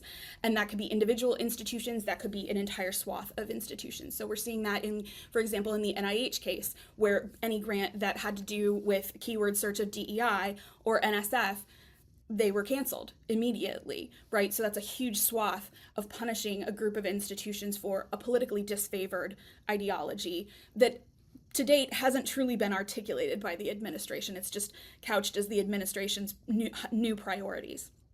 And so all of these requirements are currently being bypassed. We see this in the suits against individual institutions like Harvard, all the way up to government-wide and agency-wide policies that are being rolled out. And so the absence of required process itself is evidence that the stated rationale is pretextual, right? The government is not coming back and stating the articulated reasons why these guardrails are not abided by and not doing the investigations to fulfill that requirement. So where this comes together is what I want to say is what research universities are experiencing is not the government responsibly stewarding its spending authority. It is the use of that authority as a mechanism of institutional pressure applied without the procedural safeguards that the law requires in service of goals that goes well beyond anything that Congress authorized when it funded this research. So just for, icing on the cake, we have a separation of powers issue as well, right? So that is a lot to pack in, but I'm happy to have us have a broader discussion on these components. Okay, thank you very much. Very much appreciate your remarks on this, and I think it's also important to keep in mind that there are these statutory constraints on what the government is doing, including procedural constraints as well as substantive. I wanted to ask you about one thing you mentioned. So you were talking about how the government can't use funding in viewpoint discriminatory ways. So let's say 2028 comes along. Let's say Governor Newsom is elected president. President Newsom says, I don't like that. I think there's some government funds that are being used in ways that I think are anti-trans or anti-gay or maybe even racist. Maybe not at most universities, but at some. So I'm going to attach a condition that says that that in fact you will lose these funds. Let's say it's not retroactive. It's not like we'll cancel the grant, but going forward, you'll lose these funds if we see they're being used to promote views that we believe are racist, anti-trans, or anti-gay. And maybe he does this as a matter of administrative discretion. Assume he follows the procedures. Just says, I think that even though Congress never attached that as a condition, I think that I'm entitled to do that as an executive order. Or let's say he persuades a Democratic majority in the House and the Senate to attach that condition as a statutory matter. Those would also be viewpoint-based conditions. Are you saying that the government cannot say, we want these grants not to be used for to convey what we believe are, again, bigoted viewpoints? And by the way, I'm not saying that as sort of as a gotcha question. Maybe one answer is they can't. Certainly in lots of other situations, the government can't say, we're going to deny you nonprofit status because we think you're racist or whatever else. But when it comes to, NSF and NEH funds, NEA funds, do you think the government can indeed attach those kinds of conditions, or does it have to be viewpoint neutral? Well, I don't think it has to be fully viewpoint neutral, but what you have to make sure that you have is the intention and the purpose of Congress in appropriating those funds in the first place. And this is actually an area of friction that we are seeing in that our grant recipients under the merit review, the competitive merit review process, have a number of federal obligations that exist under not only the congressional statutory framework, but the regulatory framework that has been developed over several decades by Congress and the executive branch. And what we have right now is a real tension between that, in that some of the statutory obligations and regulatory obligations are being frustrated by the actions of the administration. So I don't want to commit and say in all circumstances, but with something that frustrates the purpose of Congress, that's your first order problem, right? When you are acting against statute. We have this issue in our NIH case, is that there was a direct statute against what we were suing the government on behalf of. And so I think if you had all of the stars aligned, where you had a president, you had a Democratic majority approve of this condition to be added, yes, I think if it goes through all of all of the appropriate congressional safeguards and does not violate other statutes that have already been put in place to provide legal safeguards for this kind of viewpoint discrimination or just surreptitious grant cancellations, which is what is happening in a lot of these contexts, I think if you abide by all of the legal processes and it at no point falls out through judicial review, then yes. But it's not to say that there are no guardrails, or I should say, it's not to say that the spending power isn't very broad. It really is. But as long as you can meet that test that's been imposed, I would imagine that it would be able to go forward. But it would have to be drawn very, very clearly to a government interest, a compelling government interest, right? It would have to be articulated. I'm sorry. Can I just interrupt? So, yes. I thought you were saying that in fact the government can engage in viewpoint discrimination so long as Congress authorizes it. But now you're saying no. I'm actually maybe I'm not understanding. If you say it has to be a compelling government interest, then that suggests the government can't engage in viewpoint discrimination unless it can show some overwhelming concern. So I just want to make sure I understand your understanding of the First Amendment rule. Is it that the problem here isn't really a First Amendment problem, it's a separation of powers problem? The administration is doing what it's not authorized to do. If it were only authorized to do it by Congress, that's fine, because Congress can impose viewpoint-based conditions on spending. Or is it that you're saying even Congress can't impose viewpoint-based conditions unless it passes strict scrutiny, unless the viewpoint-based conditions are necessary for compelling government interest? Well, not to give a totally lawyer answer, but I think it depends. I think you have to resolve the separation of powers issue first. And that's why I referred to your hypothetical as a constellation, right, of having all of those factors line up. But the problem with the hypothetical is that those conditions that future President Newsom would put on could potentially violate other statutes that have already been passed and not repealed by Congress, or violate precedent that has been established by the Supreme Court, right? So there's a lot of boxes that have to be ticked to get to that hypothetical in the first place. And the biggest for me, especially with the current context and the actions that are being taken, is a separation of powers issue itself. And that is part of the legal process, right? That's where we put our power in our legislative process versus allowing the executive branch to frustrate that legislative process and those appropriations themselves. Can I jump in? I hope that's clear. Sorry. Got it. Thank you. Yeah, David. On the First Amendment question, because I agree there's separation of powers problem, but even assuming you put all the separation of powers problems to one side, I don't think that resolves the First Amendment question. The court has said that the government can engage in viewpoint discrimination when it is speaking. That's Rust versus Sullivan. They can, require doctors to say certain things and not say other things when it's essentially the government speaking through the doctor. They've said that when it is funding private speakers, it may not do so in a way that seeks to suppress dangerous ideas or discriminate on the basis of viewpoint. That's Rosenberger, which involved a refusal to provide student activity funds by a state university to religious magazines with religious viewpoints. The court said that's viewpoint discrimination, even though it's just funding. The government can't put a condition on there that says if you want this funding, you can't express a religious viewpoint. So when it's the government speaking, clearly they can. When it's private people speaking, clearly they can't.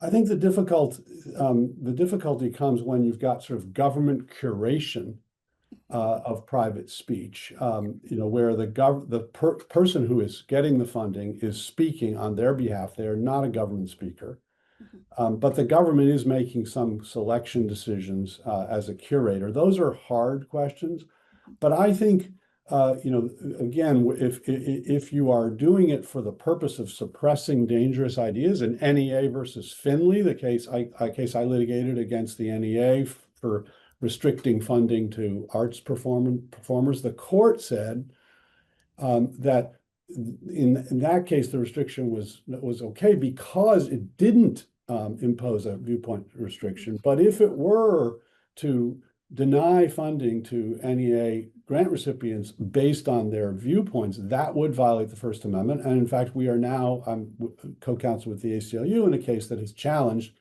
the NEA's implementation of Trump's ban on using federal funds to promote gender ideology.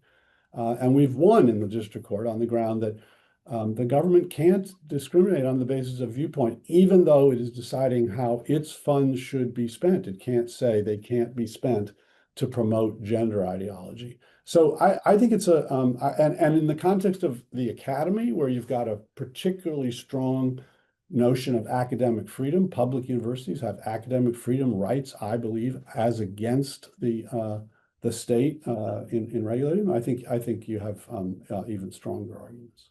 Great, excellent. So I want to make sure we have time for at least one or two questions from the audience. So here's one that the questioner says that at their institution they've seen a lot of anticipatory obedience. That mentions the University of Florida, when administrators and faculty change behavior even when current laws don't require it. For example, closing programs, canceling or modifying courses. Their topics were banned from advocating but not from mentioning, but many instructors remove these from their syllabi anyway. So it looks like the government is pressuring people to take actions that aren't actually mandated. Do you have any suggestions for faculty administrators in this situation? And by the way, again, just so Daphne, I think, is quite right. We need to understand these things come from both sides. Imagine there's a similar question from, I don't know, somebody at the University of California who says, look, there are all sorts of things that I'm interested in possibly teaching that are not strictly prohibited. But boy, I know I'm going to get a lot of negative attention from administrators, maybe even from legislators. Like, I want to teach about biological differences in temperament and cognition between men and women. I think there are real reasons to think that, men and women are biologically quite different. And I want to teach about that. I think this is all legit, but boy, I know I'm going to get a lot of political pushback. So how should university faculty and university administrators think about this normal human tendency to say, look, even if something's not strictly forbidden, boy, the regulatory regime, whether formal or informal, is surely pushing me against doing something. And I'm just as a matter of self-preservation. And I'm just here to say everybody gets to do like a lightning round answer because we are short on time, which always happens. I'll let you decide who would like to go first. I'm sure Kate has a lot to say about this. Let's start with Kate. Well, I mean, I do think it is important to understand that any singular university decision is not being made in a vacuum.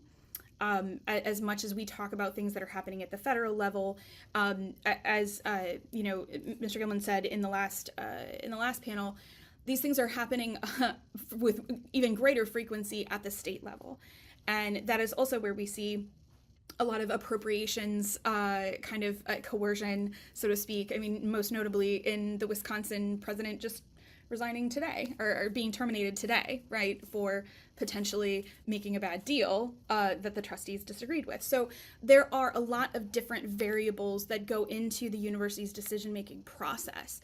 And for any number of people on campus, that's what's so chilling about this, is the preemptive behavior modification, the preemptive chilling of speech. It's not just what's playing out in courtrooms or what's playing out in the news. It's every time a decision is made that has some ramification on this across campus. It's not only in student affairs, but in research topics, in many other areas of the decisions that are being made on a daily basis. This is a really fraught time to be any kind of a leader on a university campus, I will say, and especially because the attacks have been so direct and blatant in many regards. But universities have more than one person to answer to, right? And there's a lot of difference in risk appetite and wanting to challenge government action or not wanting to challenge government action. They all work in very unique, every one of my 69 US members operates in a unique political environment, in a unique institutional environment. We can't paint things as a one-size-fits-all kind of decision-making rubric for universities. I will say that, as many other speakers have said, being informed about where the lines are, following and understanding the decisions that are made by your university and potentially seeing the larger picture. I'm not saying you have to agree with every single decision, but understanding where those decisions are coming from and what kind of environment those decisions are being made of, I think would be helpful. Everyone is, I will say, throughout higher education, is experiencing a very fraught time. And while that's not a great answer, these are really tough questions. These are decisions that we are going to look back on 5, 10, 20 years from now and try to have hindsight 2020 on who made a good decision to cooperate and who made a bad decision to fight it, right? We will have hindsight in 2020. And so, I mean, that's not a great answer, but I think having some grace for university leaders right now would be helpful. Got it. So we are indeed at the end of our time. So let me turn things back over to Michelle. But first, let me thank everybody, David, Daphne, Kate. Very much appreciate your participation. David and Daphne, if you each want to do like 30 seconds to just Oh, wrap it up, that would be great. I want to give you that opportunity, and then I will close. But really, to be quick. So in response to that question, I would say be simpler. Just say no, parroting Nancy Reagan. Academic freedom doesn't defend itself if we don't stand up and defend it. I think when we look back with 2020 hindsight, I can predict right now who's going to be a hero? Harvard for fighting back unless they abandon their fight. Who's not going to be a hero? Columbia for settling, and many other institutions for engaging in anticipatory obedience. Daphne, the final word. I will echo that and say law is not enough. You know, imposing reputational damage on people who make these decisions is important. You know, I'm a lawyer, law is my tool, but we all have tools to help make better things happen. Thank you. So I very much appreciate it. I just want to close one thing. Reputational damage is a two-way game. It doesn't seem so much in the university, which at least the universities we're talking about are very much on one side of the aisle. And I actually I agree that as to David's prescription with regard to fighting for academic freedom. But we should certainly anticipate that with a country which is split much more closely, there will be attempts to impose reputational damage on universities that are and university faculty that are seen as being too far left or otherwise out of step with what the would-be reputational damagers seek. And that's just the reality of life in a country that's a lot more divided than, again, the university might be. Well, I am grateful to all of you for this great panel and for closing out what I think has been a great day. And I'm just going to use what's left of our time, not just to thank this panel, but to thank my center colleagues, Brenda Pitcher, Kristen Gonzalez-Go, and Brianna Figueroa Perez, as well as to thank Carrie Hutchinson from the Glen Echo Group. All of those people ensured the success of this event. And I want to thank all of you for just being with us today. I hope you leave with new perspectives and with more questions than you came with, and that you join us for upcoming programming. If you've never listened to our Speech Matters podcast, I encourage you to check it out. We're in our 5th season and have covered a panoply of topics featuring thought leaders from numerous industries and backgrounds. Finally, I urge you to please take just a few more minutes to fill out the survey that will pop up when you close out of this meeting. Receiving your feedback is one of the best ways for us to shape our programming so it meets your needs and interests. Let's all continue to do our part and to use our various tools, as Daphne mentioned, to help to preserve the pillars of free expression. And I'll see all of you soon. Thank you so much.